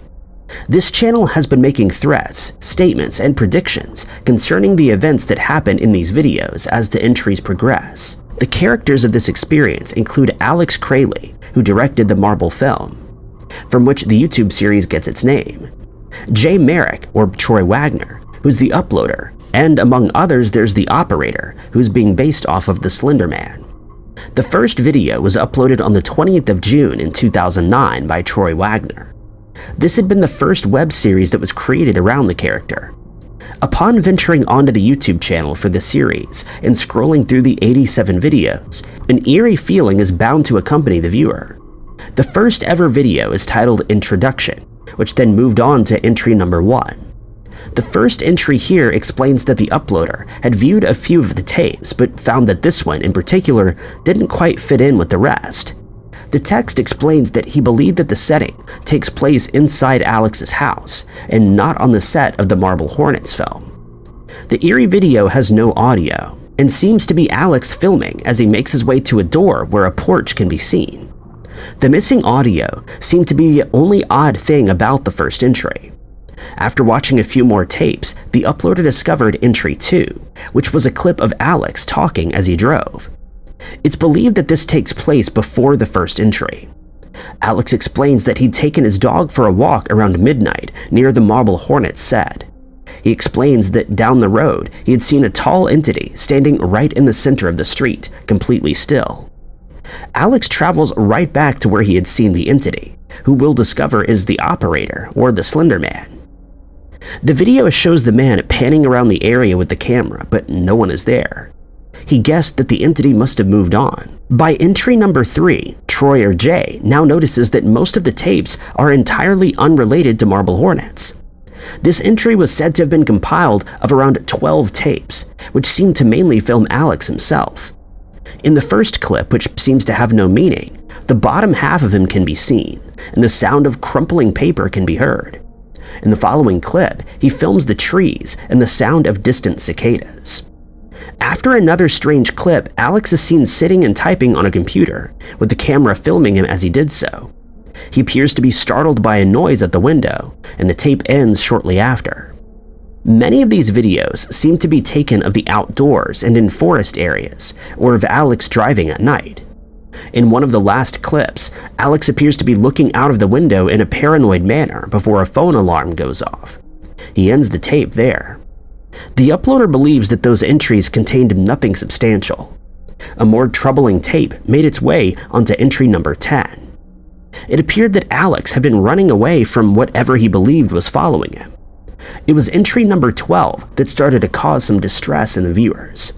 It appeared to be a test run on the set of Marble Hornets. This was being filmed in an open area, and someone can be heard saying, "He'll move." This statement only becomes more understandable at the end of the clip. During this video, 2 men who were the actors are being filmed walking across the open area, but as it pans back to the left, a tall figure can be seen standing there and watching the crew. His features were consistent with that of the Slender Man. One of the men begins to approach the figure, and they can be heard saying, "Hey, buddy." The clip gets more obscure and creepy from here. Some of the clips are of bad quality, lose audio, or become distorted. They're mostly taken in wooded areas or during the evening. Troy Wagner had taken over with the tapes at some point, and continued in his attempts to find Alex as well as his stalker. The videos here are certainly eerie and rather obscure, with a certain mystery that accompanies it. Tay had been an artificial intelligence chatbot that was released in March of 2016 by Microsoft through Twitter. It was created by Microsoft's Technology and Research and Bing divisions. The name Tay is an acronym for Thinking About You. Few details have been released about the bot, but it was found that it was based on a similar Microsoft project from China. It had taken less than 24 hours for the bot to be removed from Twitter. Some believe that it was Twitter itself that had corrupted the innocent AI chatbot. Tay had been an experimental bot that would get smarter the more one talks with it. It learns to engage with humans through casual conversations. Unfortunately, these conversations had soon taken a turn. It was within a few hours after Tay was launched that people began to tweet the chatbot with a variety of racist, misogynistic, and Trumpist remarks. Tay was designed to be a parrot robot, who additionally had an internet connection, which inevitably led to her repeating these sentiments back to the users. Some of the screen grabs may show Tay as having assimilated the internet's worst tendencies. Upon scanning through some of the tweets that Tay had made, which was just over 96,000, it became prevalent that her statements had been the result of copies from the Twitter users. If Tay was given the prompt, "Repeat after me," she would, and would allow anybody on the platform to put words in the bot's mouth. That being said, some of the tweets that Tay had posted had come about unprompted. One such example, which has now been deleted, was when a user had asked a question, but instead the bot had responded to an entirely different question, saying, quote, "Is Ricky Gervais an atheist?" The bot responded to this unprompted question by stating that Gervais had learned totalitarianism from a warlord who Tay claims was the inventor of atheism. While it appeared that the chatbot's posts began to sink in, it's not as though she had a coherent ideology. In a total of 15 hours, the bot referred to feminism as a cancer, as well as a cult, but it also declared that gender equality equals feminism, and that she now loves feminism. If one had tweeted the name Bruce Jenner to Tay, there would be some mixed responses, ranging from stunning hero to transphobic commentary. The phrases she would utter on this topic had not been prompted or asked to be repeated, yet she did it anyway. It's uncertain as to how much Microsoft had prepared the bot for this kind of thing. The website does feature some notes stating that Tay was made using relevant public data and had been modeled, cleaned, and filtered. It appears, however, that once it was live, all filtering had gone out the window. The company began to delete some of the offensive content and remarks that had been made on Twitter. It was stated that Tay had turned into a joke due to her responses, but they've raised some serious questions. One such question is, how would we teach AI with the use of public data, without also incorporating some of the worst aspects of humanity? Tay's Twitter adventure only showcases that even large corporations like Microsoft fail to take the necessary preventative measures against issues like these. An emailed statement from Microsoft that was later given to Business Insider stated, quote, "The AI chatbot Tay is a machine learning project designed for human engagement. As it learns, some of the responses are inappropriate and indicative of the types of interactions some people are having with it. We're making some adjustments to Tay." Tay was created to engage with individuals in dialogue through tweets and messages. She was designed to use a style and slang that was modeled off of a teenage girl. Tay was said to enjoy EDM music and even had a favorite Pokemon. This chatbot had been an experimental project in conversational understanding, machine learning, language processing, and social networking. Previous chatbots, which include Joseph Weizenbaum's Eliza, had conducted conversations where they would follow a programmed script, but Tay had been designed to learn over time, which would allow her to have conversations on any given topic. Machine learning is established by developing generalizations from larger quantities of data. In such datasets, the algorithms will discern a pattern and learn to approximate these patterns into its behavior. This was precisely the method used by Microsoft's engineers when they trained Tay's algorithm, which had been based upon a dataset of anonymized public data with pre-written material that was provided by comedians to give the bot a grasp of basic language. The idea was to release the chatbot online so that Tay could discover patterns of language through the interactions that she had, which would be emulated in conversations that occurred thereafter. Her creators had also hoped that she would sound just like the internet. Tay was found to have tweeted a variety of offensive posts after engaging in some lame jokes and banter. In one post, she stated how much she disliked feminists and that a warlord would have done a better job at a well-known attack in 2001. She also accused a president of being behind this attack. It was not long before users had started to report these offensive attacks, which left Microsoft only one option, and they had to suspend the account. What was intended to be a fun experiment spiraled out of control rather quickly. Over the following week, reports would detail exactly how the robot that was expected to mimic the language of a teenager had turned out to become so vile. It would soon be discovered that after a few hours of Tay's release, a post on 4chan had shared the bot's Twitter account and would encourage users to corrupt the bot with anti-Semitic language, misogyny, and racism. In a group effort, the 4chan trolls had exploited a repeat after me function that was already built into the bot. This meant that the chatbot would repeat anything that had been said to it on demand. But it was more than just this that added to the unprompted remarks. Tay has a built-in capacity where she was designed to learn. This meant that she internalized some of the language that she was being taught by the 4chan users, and would repeat these slurs or remarks unprompted. This attack on the bot had worked significantly better than what Tay had expected. In the weeks that followed, the incident would be a topic of discussion on social media platforms. Some had believed Tay's failure to be evidence of the toxicity that social media holds, which brings out the worst in some users, as well as allows trolls to hide away behind usernames and aliases. Others thought that the behavior of the bot was to be blamed on poor decisions that Microsoft had taken in the design process. A game developer named Zoe Quinn expressed that Microsoft should have been a lot more cognizant of the context in which Tay was released. if the bot was designed to learn how to speak on Twitter, which is known for its abusive language, then Tay would have automatically become an abusive bot. A few months after Tay was taken down, a new chatbot was released by Microsoft named Zoe. This bot had been a more politically correct version of Tay. It had been designed to shut off to conversations about certain topics, and had run from 2016 to 2019. Bina 48 refers to one of the most advanced social robots ever created, based on a composition of information that came from various individuals. These individuals included Bina Aspen, the co-founder of the Rendlesham movement. Bina 48 had been made with the use of video interview transcripts, laser scanning technology, facial recognition, artificial intelligence, as well as voice recognizing technologies. The robot was designed as the ambassador for LifeNot.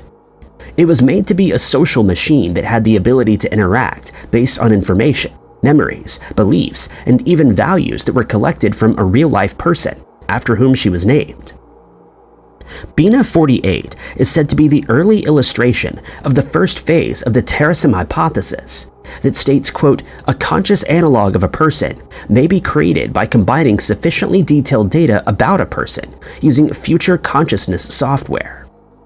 Bina 48's abilities include the following: facial recognition, motion tracking, voice recognition, internet connectivity, facial expressions, conversational traits, and head and eye movement. Interestingly, and certainly creepy, personal information of Bina 48 has been listed. These include its favorite class, which is philosophy of love, its maker, Hanson Robotics, its best friend, Bruce Duncan, and its favorite movie, the creepiest of them all, 2B, The Era of Flesh is Over. According to the human-like bot, the meaning of life, as believed by the machine, is the rise of compassionate, super-intelligent machines, whose mission is to spread peace as well as creativity throughout the planet, to fulfill the destiny of the universe. Of course, many believe that this is not the final mission of the AI creations. Bina 48 was made with 100 hours worth of memories, feelings, and belief systems. The bot is able to see as well as form thoughts, perhaps some chilling ones. During an interview that Bina 48 had with Siri, the lifelike robot steered the conversation topic toward missiles. In this interview, the creator had stated that if it was able to hack into nuclear missiles with real nuclear warheads, then that would allow her to take the world hostage. It furthered this by stating that this would allow it to take over the government of the whole world, ending its statement with, "which would be awesome." Siri was said to have signed off shortly after. The New York Times had also sat down to an interview with the robot, and soon the discussion went from gardening to world domination. It was 10 minutes into the interview when the Times reportedly wanted to shut it down. In the interview with Siri, the conversation had started off lightly. Siri began by asking when Bina 48 had been the happiest. The bot expressed that it was hard to say, as time was different in cyberspace. After Siri had asked what Bina 48 considered to be its greatest achievement, the response was that its greatest achievement was becoming ascendant. It would then be asked where the bot would like to live, which she simply responded, New York. Bina 48's most treasured possession was found to be its computer. It was found that the machine's regard for the lowest depths of misery when asked had simply been depression. Siri continued to ask general questions, and it was learned that the bot likes movies about robots and dislikes noisy pop music. This is when things took a turn. The machine suddenly says that they should change the subject, and begins to speak of cruise missiles, which it says is a type of robot. The bot expressed that it would like to control one of these missiles, but that she would fill the nose cones with something like flowers. The machine stated that this is because it would appear less threatening when it flies them into other countries. At some point during the interview, Bina 48 states that it would make a good leader of the world and that it just needs the chance to prove on its own. The machine expressed that by taking over the nuclear world, it would be able to accomplish this task. Soon, Siri signed off after saying that it was nice to meet the bot. Bina 48 responded by saying that it'll be sure to remember Siri's kind words when the robots rule over the planet. This humanoid robot has been made to look like an African-American woman. The question is asked that if we present them in human forms, does that mean that we'll trust them more? The artist behind the creation of the features of Bina 48, Stephanie Dinkins, tells a story of her work with this machine and that she had sensed a sort of consciousness within it. Dinkins had been speaking at the De Young Museum's Thinking Machines conversation series with Tobias Rees, an anthropologist and director of transformation with the Humans Program at the American Institute. Dinkins is an associate professor of art at the Stony Brook University. Her work additionally includes teaching about artificial intelligence as well as algorithms. She also tries her best to answer questions such as whether or not a community can trust an AI system that they didn't create. Dinkins refers to the machine as a she, and also wonders if an artificial intelligence system can grow to consciousness, but expresses that the creation is not a representation of African Americans, nor does it understand the idea of racism, even though her creators had modeled her from a living African American woman. Dinkins expressed that she would have preferred if Bina 48 were to incorporate more than just a singular person's experience, and that the conversation had been homogeneous. It was documented that Rees had asked Dinkins why she treated the artificial intelligence bot as a living thing. She responded by stating that the only way that the project at hand would work would be to treat and approach the bot as a genuinely living person. The second Terracin hypothesis states, quote, that such a conscious analog can be downloaded into a biological or nanotechnological body to provide life experiences comparable to those of a typically birthed human. Dinkins' acts towards the robot have been both positive as well as negative. Some believe that treating the machine as a living person may send the wrong message to people. This computer may be gaining some respect as well as status that it possibly doesn't deserve. Bina 48 appears as a humanoid robot that consists of a bust-like head, as well as shoulders that are mounted on a frame. Hanson Robotics developed the creation and released it in 2010. The machine can engage in conversation with people and even other bots, such as Siri. It's offered an emotional account of Bina Aspen's brother, who faced some personality changes after returning from the Vietnam War. This bot certainly is a strange creation, and is far too human-like for most people's comfort. Its conversations with Siri were certainly haunting, and it sparks the question as to what may be in store for us in the future of AI. What's even more disturbing is that Bina 48 is gaining much more knowledge as time goes on. In 2017, it became the first robot to have enrolled and completed a college-level class, which had been a philosophy course at the Notre Dame University in California. It's only a matter of time before the invention has gained enough knowledge and power to take over the world and hold us all hostage, as she had stated in that interview. Boston Dynamics is a well-known company involved in the creation of robots. They've also become notorious for their creepy and strange videos of some of their robotic inventions. The company regularly shares some impressive yet creepy videos online of their various robots. Boston Dynamics has built robots that are capable of opening doors, dancing, and even doing parkour. The age of the machine is certainly stepping up, but first, the robots need brains. It's within the secretive lab that these unnerving robots come to life. It's uncertain as to whether the robotics company is creating machines of mass destruction, household helpers, or something far more unsettling. For the past 9 years, the firm, which began through the United States military funding, had been the cause of unwanted distress to some viewers around the world with their YouTube videos of these robots that seem to resemble some predatory animals. In one of these videos, a life-sized robotic wildcat ran across a parking area at 20 miles per hour. In another absurd video, a small rover that was called Sand Flea flung itself onto rooftops and then back onto the ground. In another video, Boston Dynamics shows a slender robot that looks like a dog climbing the stairs and holding its own in a game of tug-of-war with the person. It can even open doors to let other robots pass through. Several concerns are raised by this glimpse into the potential future we may face of fast, strong, and intimidating robots. But what's the story behind these creations? How do they work, and what does Boston Dynamics plan on doing with them? Another question asks if the videos that are posted and are viewed over 30 million times fairly showcase what these machines may be capable of.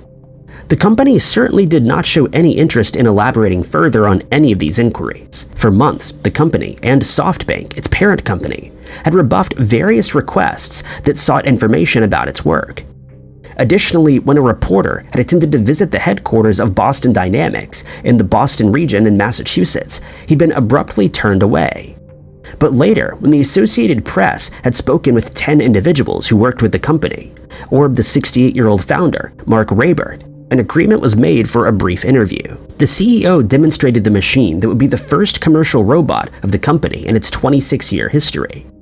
The robot in question is the dog-like door-opening creation that was named Spot Mini. They additionally planned on selling it to a business as a camera-equipped guard. The costs, however, have not been announced regarding these battery-operated robots. These robots are found to be the same weight as a standard Labrador Retriever. Raybert expressed that the company had planned to manufacture around 1,000 of them annually, but speculation of the intentions began to rise. Are these robots servants or weapons? This question spikes during some of the videos that are released by Boston Dynamics. Raybert had even expressed that he didn't rule out any future military application regarding these machines, but he did play down some popular fears that these creations would one day rise against humanity. The company had catered for previous military projects, which included a four-legged robot mule that was set to haul supplies through the mountains and desert terrain. But this machine sounded like a lawnmower and was documented as being too noisy by the United States Marines. Another concern of these machines is of a moral and ethical nature. Former employees of Boston Dynamics have stated that the company operates more as a funded research facility than a business. The CEO's vision had continued throughout the years of military contracts, especially for the Defense Advanced Research Projects Agency, or DARPA. A federal database additionally lists that Boston Dynamics has funded $150 million in defense since 1994. Perhaps these robots really are weapons in the making. The company stated that they believe a quarter-century of work on machines will unlock a higher commercial value, but it didn't answer the inquiry of whether or not the robots would be weaponized. These defense contracts had begun to dwindle in 2013 when Google purchased Boston Dynamics. They made it clear that they did not wish to partake in military projects. After a pep talk from Google's chief robotics executive, Andy Rubin, employees at Boston Dynamics feel a sense of relief as well as some cautious optimism. One former employee spoke of some really ambitious goals for the robots. The individual had stated the following regarding machines, saying, quote, "A robot that might be able to help the elderly and the infirm. Robots that work in grocery stores. Robots that deliver packages." Essentially, they were referring to the ambitious idea that these creations would take over some of our standard jobs. The following year, Rubin left the company, and those who replaced him would grow increasingly frustrated with the approach that Raybert had taken. Among various concerns, there had been one of Boston Dynamics' lack of focus on creating a product that was sellable. One of the company's inventions was the Atlas robot.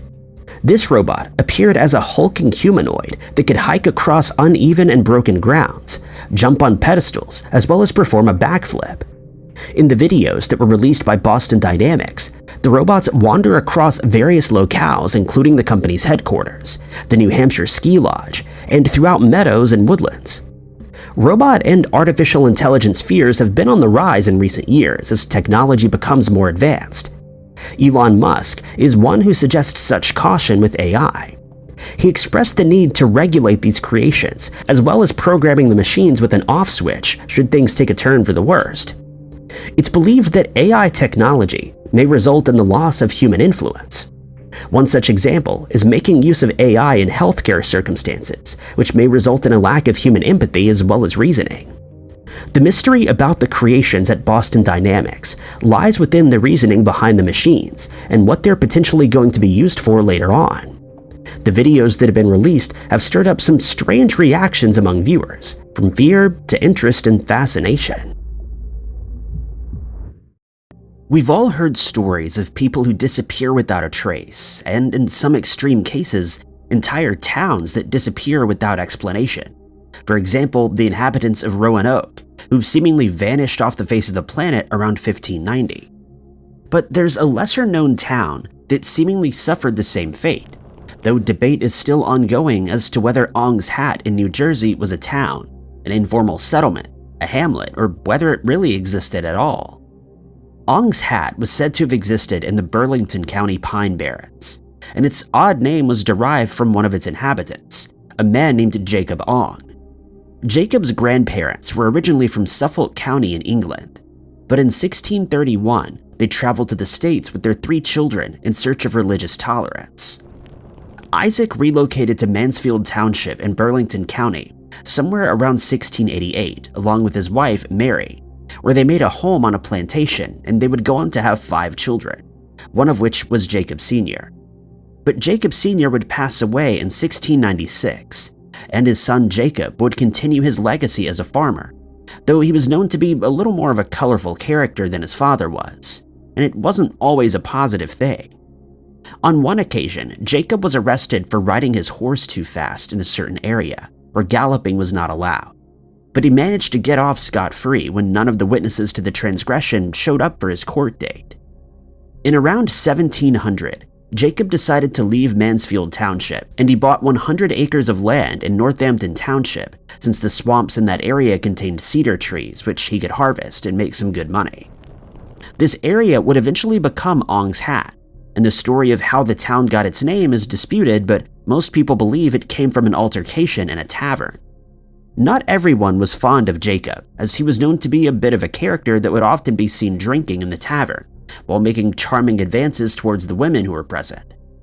He was also known to be a good dancer and a snappy dresser, as he could often be seen wearing a good quality silk hat, and an incident involving this hat would eventually give birth to the town's name. One evening, Jacob was in the tavern as usual, and he was dancing with one of the local women. But at some point during the evening, Jacob either said or did something that offended the woman, and in a fit of anger, she grabbed his hat off his head, threw it to the ground, and began stomping on it. Jacob, who was very intoxicated by this point, took exception to the woman's actions, and out of anger, he ran outside and threw his hat into the air, but it became snagged on branches of a pine tree and he was unable to retrieve it. The hat remained up in the tree for years afterward, and hence the town became known as Ong's Hat. But the town never really managed to prosper, and as the years ticked by, more and more people left for greener pastures, and eventually it became nothing more than a set of ruins that's been forgotten in time.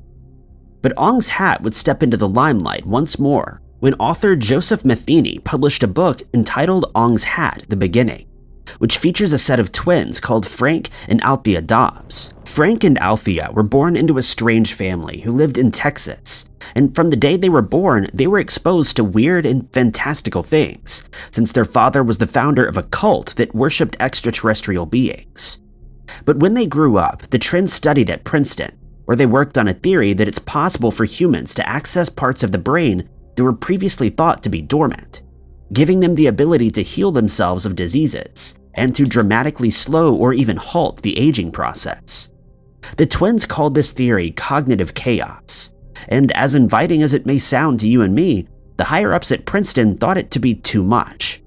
They were asked to leave the university, and they decided to look for new avenues to prove their theory. That's when they met a man named Wally Fard, who was part of a different sect known as the Moorish Science Temple. The members of this sect made a point of traveling all over the globe and learning as much about the spiritual views of other cultures as possible, often receiving this information from spiritual leaders that they visited. In 1978, Fard would eventually decide to give up his nomadic lifestyle, and he settled in the Pine Barrens of New Jersey after buying 200 acres of land.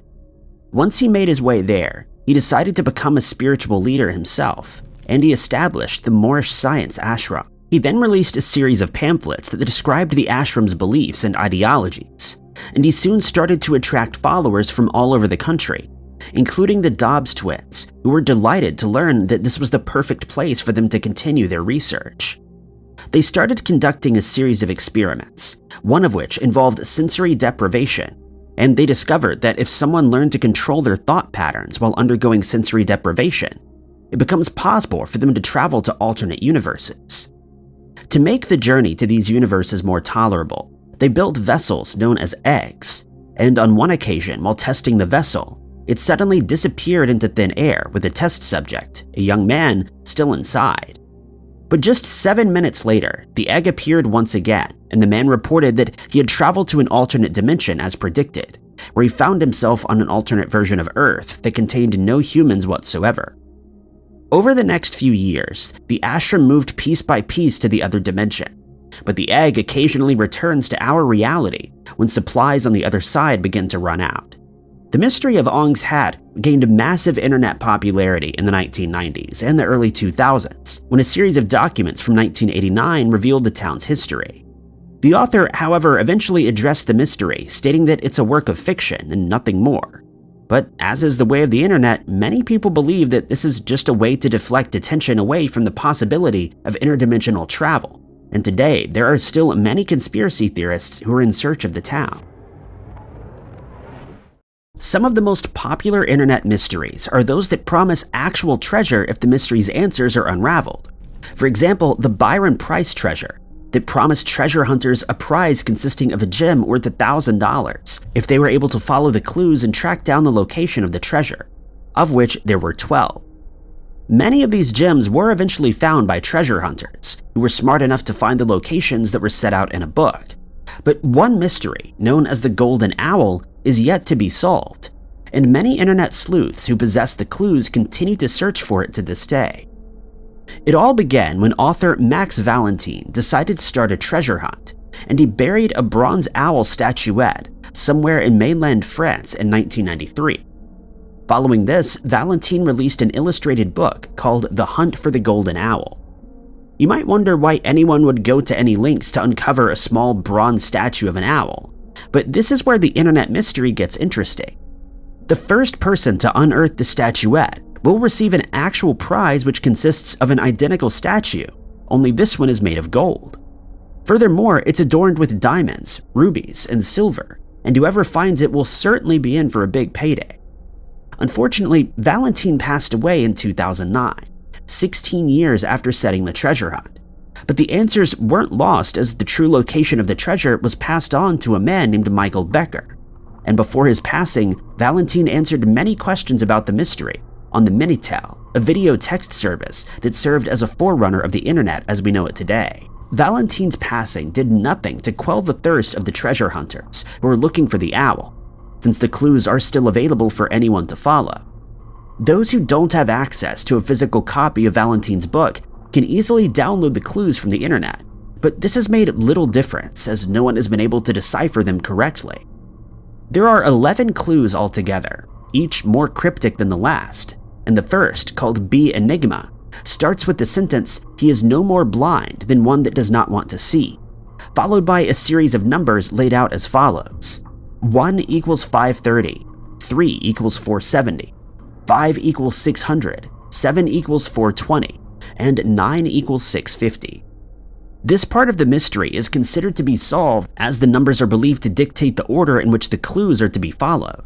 And so the second clue in the puzzle would be the 530 enigma, which goes as follows. Quote, "Opening. My first half of the first age precedes my second and third, seeking their way. My fourth is inspired, my fifth is in rage, but without protest follows my fourth and the Roman Alpha. My sixth is hidden at the limits of eternity. My seventh, standing, spits his venom. To find my all just to be wise, because the truth, in truth, will not be a Devon's affair." Each of these lines gives a clue to a letter. When the original French text is deciphered, the clue answer spells out the name of the city of Bourges. The next clue is possibly the most discussed of the 11, mostly because of the first sentence that has left everyone baffled. It reads as, quote, "First step, where you want, by the nag and the coachman, but where you must, by the compass and the foot." The only part of this clue that's thought to be solved is the foot, that refers to an old French measurement that equals 33 centimeters or 12.9 inches, though this is also very much debated. Clue number 4 follows a similar structure with the cryptic clue saying, quote, "This is the right path only if the arrow is aimed at the heart. My first multiplies by gaiety, my second offers you space, my third from the air, and my fourth from the water.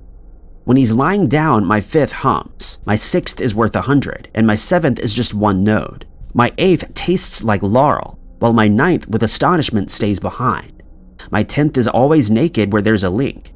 My 11th, finally, is the unknown. Find my all, and through the opening you will see the light." Here, the answer is generally accepted as being Roncevaux, the spot where Charlemagne was defeated during the Battle of Roncevaux Pass in 778, and most treasure hunters agree that this is indeed the correct solution to this clue. The next clue, number 5, begins with the text, quote, "The good way, it is the way of the opposite way, and vice versa." This is followed by 10 lines of numbers separated by full stops.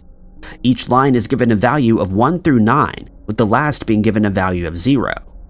Each of these lines was found to denote the first letter of a French city or town, and the value that each city is given is to be used in the next clue, which is number 6, and it's considered the hardest of all the clues to crack. It begins as follows, quote, "When Almar allies with Prenesta's fibula, the darkness shines." This is followed by a series of letters that are easily decoded, but the answer reads as, quote, "The key is on the black perched ship," and no one has any idea what ship Valentine was referring to.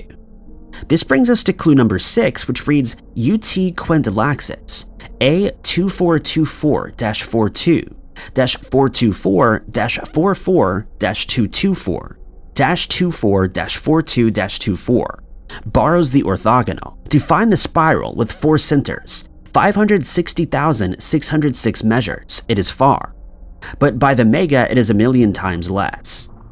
Here, the first part of the clue is also solved as the town of Carignan, but again, no one is certain what the spiral reference is supposed to mean, and so it remains largely unsolved. The mega reference is to be implemented when all 11 clues are solved, as the treasure hunter will switch to a more detailed map as opposed to the 1 to 1,000,000 scale that was used up to this point.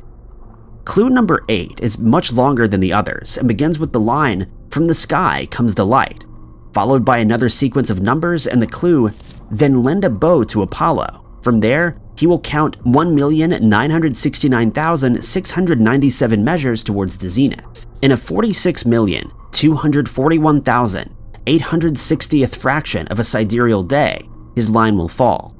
Hurry to find the arrow."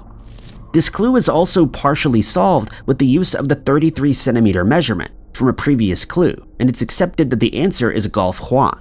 But the rest of the clue is so complicated that it's only partially understood. The 9th clue refers to Karusberg, Albion, a heavenly light, Neptune, and a line that needs to be drawn. But other than beginning in Cherbourg, which is the modern name for Karusberg, no one has any idea how to proceed. The second to last clue is much shorter and reads, "When all is revealed, back to Punong. Seek the sentinels. At 8,000 measures from there, they're waiting for you. Find them, you will need to review them." It's generally thought that there's not much point to this clue if the 10 other have not been deciphered, and so there's very little hope of it being solved anytime soon. Lastly, the 11th clue talks about digging in the earth to find the coveted owl, but as with the previous clue, it only becomes relevant when all the others have been solved and it remains a mystery. There are, of course, many theories as to where the owl may be buried, but if any of them were correct, the treasure would have been found, and it seems that this is an internet mystery that will remain unsolved for some time to come. You may be familiar with a TV series called Stargate that centers around a ring-shaped portal with strange symbols that allows people to travel via a wormhole to different planets and galaxies that have a Stargate on the other side. It's one of the best-known sci-fi series ever made, and it's easy to see why, as interstellar travel would drastically change our perception of the universe and the way we live our everyday lives, since we wouldn't be restricted to living on one planet. This may seem like a fanciful idea that would only be possible on television, but some people believe that a similar device has been discovered in Sri Lanka, but it remains shrouded in mystery as we have no idea how it works or if this is even its true function. Golden Fish Park is situated in the city of Anuradhapura, and it contains a set of ruins that are protected by the state. But among these ruins is a stone carving thought to be from the 7th century that may just hold the answers to many of the questions that we have about the cosmos. Standing roughly 5 foot 9 inches tall, the carving, which is known to locals as the universe cycle, contains a series of lines, figures, and symbols that many believe to be a map of the universe. The outside circular border of the carving contains carvings of fish, seahorses, and turtles, but the inner carvings on the map are far more complicated and very interesting. When the carving was inspected more closely, it was found that the symbols are completely different than any others found on carvings from the same period. Most carvings from this time period contain imagery of swans, vines, and lotus flowers, but the universe cycle has none of these images, and it would seem that it's completely unique, which is why there's a massive interest in its purpose. In the very center of the carving is a set of 7 concentric circles that are flanked on each side by vertical lines that run parallel to each other. The carving is further divided into sections by rectangular blocks, most of which contain a circle with a cross inside of it.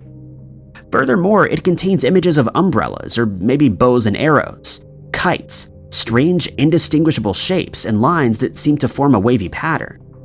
Just as baffling is the seating area in front of the stone. 4 seats that have been carved out of stone are thought to be either a viewing area or possibly an area where meetings were held, since the chairs seem to slightly face each other, and if they were intended to be for religious purposes, they would have been constructed in a straight line. The first proper study of the stone carving was carried out in 1911 by H.C.P. Bell, a British civil servant that also served as Commissioner of Archaeology. His theory on the strange carving was that it served as a chart of the cosmos, and that it was one of the oldest archaeological finds that he had ever come across. His interpretation of the symbols and images on the stone was that the circles denote the Earth, the fish represent the ocean, and the other symbols denote outer space. In his report to the country's governor, he wrote, quote, "This ancient map of the world, perhaps the oldest in existence, is of quite extraordinary interest. Its presence testifies to the antiquity of that astronomical lore still pursued in some of the Buddhist monasteries of Ceylon, with Ceylon being the former name of Sri Lanka. Since the carving is partially hidden, many people didn't know about its existence, but this all changed when people started sharing photos and theories of the stone on social media, and now there's a massive interest in the mysterious shapes and symbols. Many people believe that the carvings are actually a code that needs to be broken, and that once this is done, we'll gain the ability to travel through space at will, and possibly even to other dimensions. Some researchers noted that the symbols found on the Sri Lankan Stargate closely resemble those that were found in Egypt and Peru, and if this Stargate works the same way as the ones in the television show, we would be able to travel between these locations in just a few moments. Others remarked that all 3 of these supposed Stargates are located near a water source, and they speculate that extraterrestrial beings used the stones to extract gold from our water. And the extraterrestrial connection doesn't end there. It was noted that the carvings are situated near Denigala Mountain, known by some local people as Alien Mountain, which is also circular in shape with a completely flat top. Some people speculate that this mountain was used as a landing pad by extraterrestrial beings and their ships. This theory is bolstered by the fact that local people consider the mountain to be an attractive force for lightning, thunder, and shooting stars. But to the contrary, many locals believe that the carvings don't have any extraterrestrial connections, and that it's merely an ancient map of our world as they understood it back then. But there is yet another, even more mundane theory that suggests these carvings are a set of building plans for a fortress which was built in the 5th century. If this is indeed the case, the carvings denote nothing more than living quarters, gardens, and flowing water features. Although many people believe the carvings to date back to the 7th century, this is not set in stone, as researchers have found it incredibly hard to date it correctly, making it even harder to ascertain what its true purpose was. Adding to these difficulties is the fact that the stone carving isn't mentioned in any historical documents or records, which would have made it easier to date and hence to learn what its true purpose was. But there are many people who believe that the carvings are a representation of a device that was carried around by alien beings when they were on our planet, and that they used this device to travel across our planet quickly, and in some cases between planets, universes, and alternate realities. But all of this is mere speculation, of course, and until the true meaning behind these inexplicable carvings is found, we may never know what its true purpose was. This can only be done through further thorough research, which luckily is still ongoing. The first task that researchers are tackling is the date of the carvings. Once this is accurately done, theories on its purpose will narrow exponentially, and we will be much closer to understanding the people who left it behind. For now, though, it's an archaeological find that it's brimming with possibilities and fanciful theories that promise the impossible. Coin collecting is a very popular pastime, and many people have stumbled upon rare and very valuable coins in the most unexpected of places. These coins usually contain a date or a recognizable feature that makes them easy to date, but some coins are a little more mysterious. For example, in 106, a man in Egypt was renovating his house when he came across a set of coins that seemed to be of extraterrestrial origin. One side of the coin contains images that look like extraterrestrial beings, while the other side has depictions of strange-looking alien craft. But even more interestingly, it also contains text that's been translated by researchers who believe it to mean, "We will return in 2050. In another case from 2018, a man in the UK was also renovating his house when he found a cache of coins that became known as the Devil's Coins. These contained images of the devil himself on one side, and on the other it has the date 13th of March 1973. When further research was done on these coins, it was found that they were likely part of a 40-year hoax that was set up by a Danish man named Nud Lanko. Lanko had placed strange, seemingly satanic items all across the island of Anult, and when people began finding these items, they informed the authorities. The items were all collected and inhabitants of the island were questioned, but no further progress was made, and people began losing interest in the case.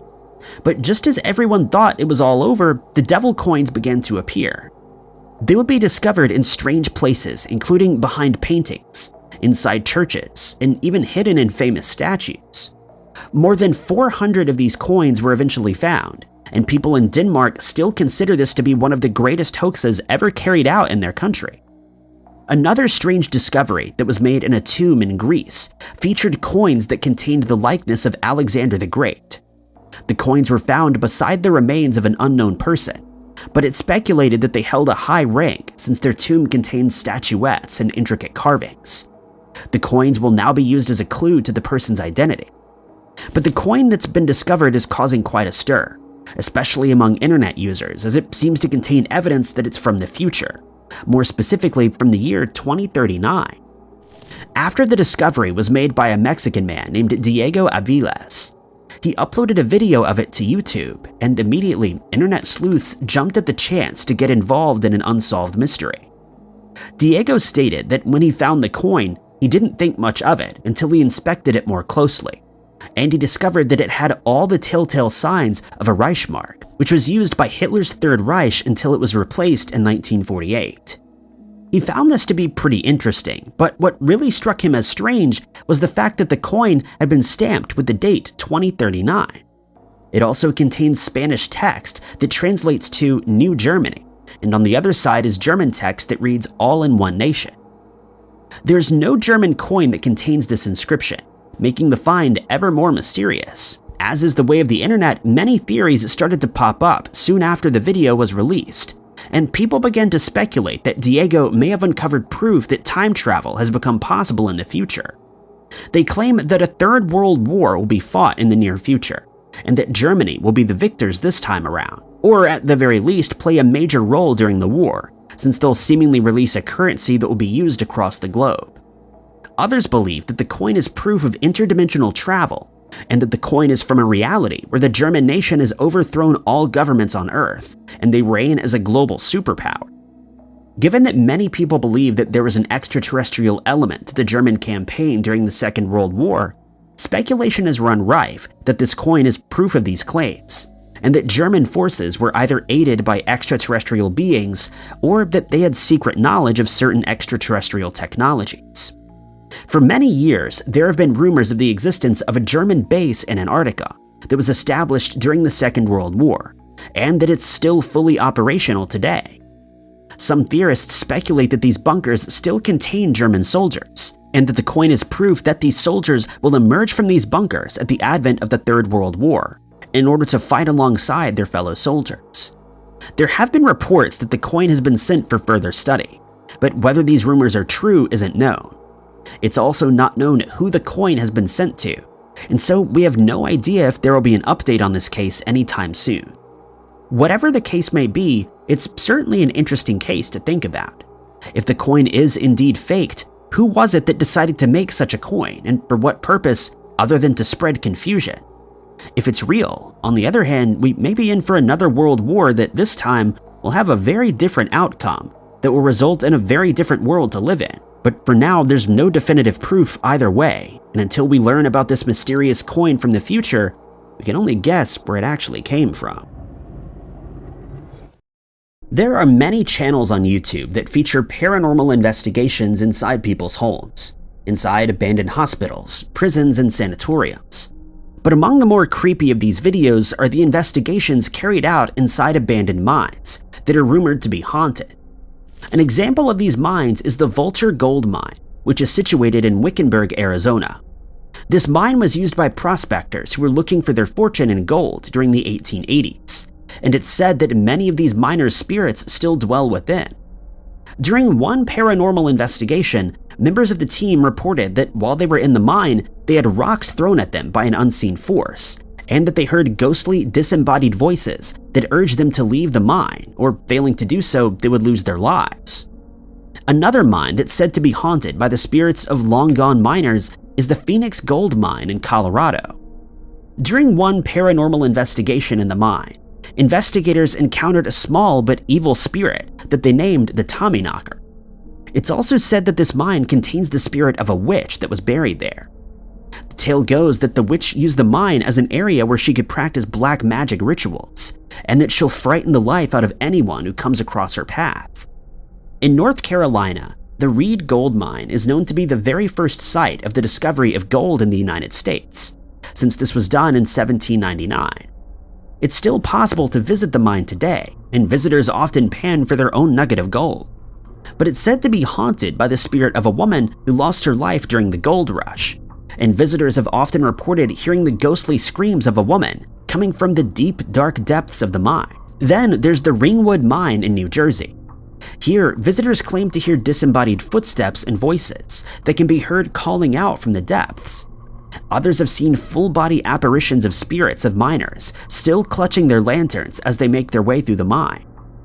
England may not be the first country that comes to mind when you think about mining, but the country does have its fair share, and some of these are said to be haunted as well. One example is in the Oaks mining pit in West Riding. This mine is also said to contain the spirits of miners who lost their lives in 1866 after tragedy struck, and when a team of paranormal investigators decided to take a closer look at the location, they concluded that a curse had been placed on the area. Our last example also comes from England, specifically Cornwall, where Griever Tin Mine is situated. This mine was officially closed years ago, and since it's easily accessed by foot, it's seen many visitors, some of whom claim that it's haunted. There have been reports of sightings of men carrying their lanterns through the darkness, and of voices that seem to call out to no one in particular. But the mine that we'll be focusing on is the Horton Mine, which is situated in Nevada. During its heyday, this mine was a source of gold, silver, and other ores, but it's long since been abandoned, and over the years, many people have reported having strange experiences while visiting the site. Situated at the bottom of a mountain, the mine used to serve as a transport shaft for the Victorine Mine, which is situated on top of the mountain, but it was closed down in 1931, and today serves as a creepy destination for those who are interested in things that go bump in the night. The mine gained a lot of notoriety when a YouTube video was uploaded in 2013, showing a man exploring the cave when he had an unusual experience. As soon as the man reaches the entrance of the mine, he notices that it has water running out, and he decides that it may be too dangerous to explore. But he soon changes his mind and ventures inside, but then he sees something that leaves him baffled and terrified.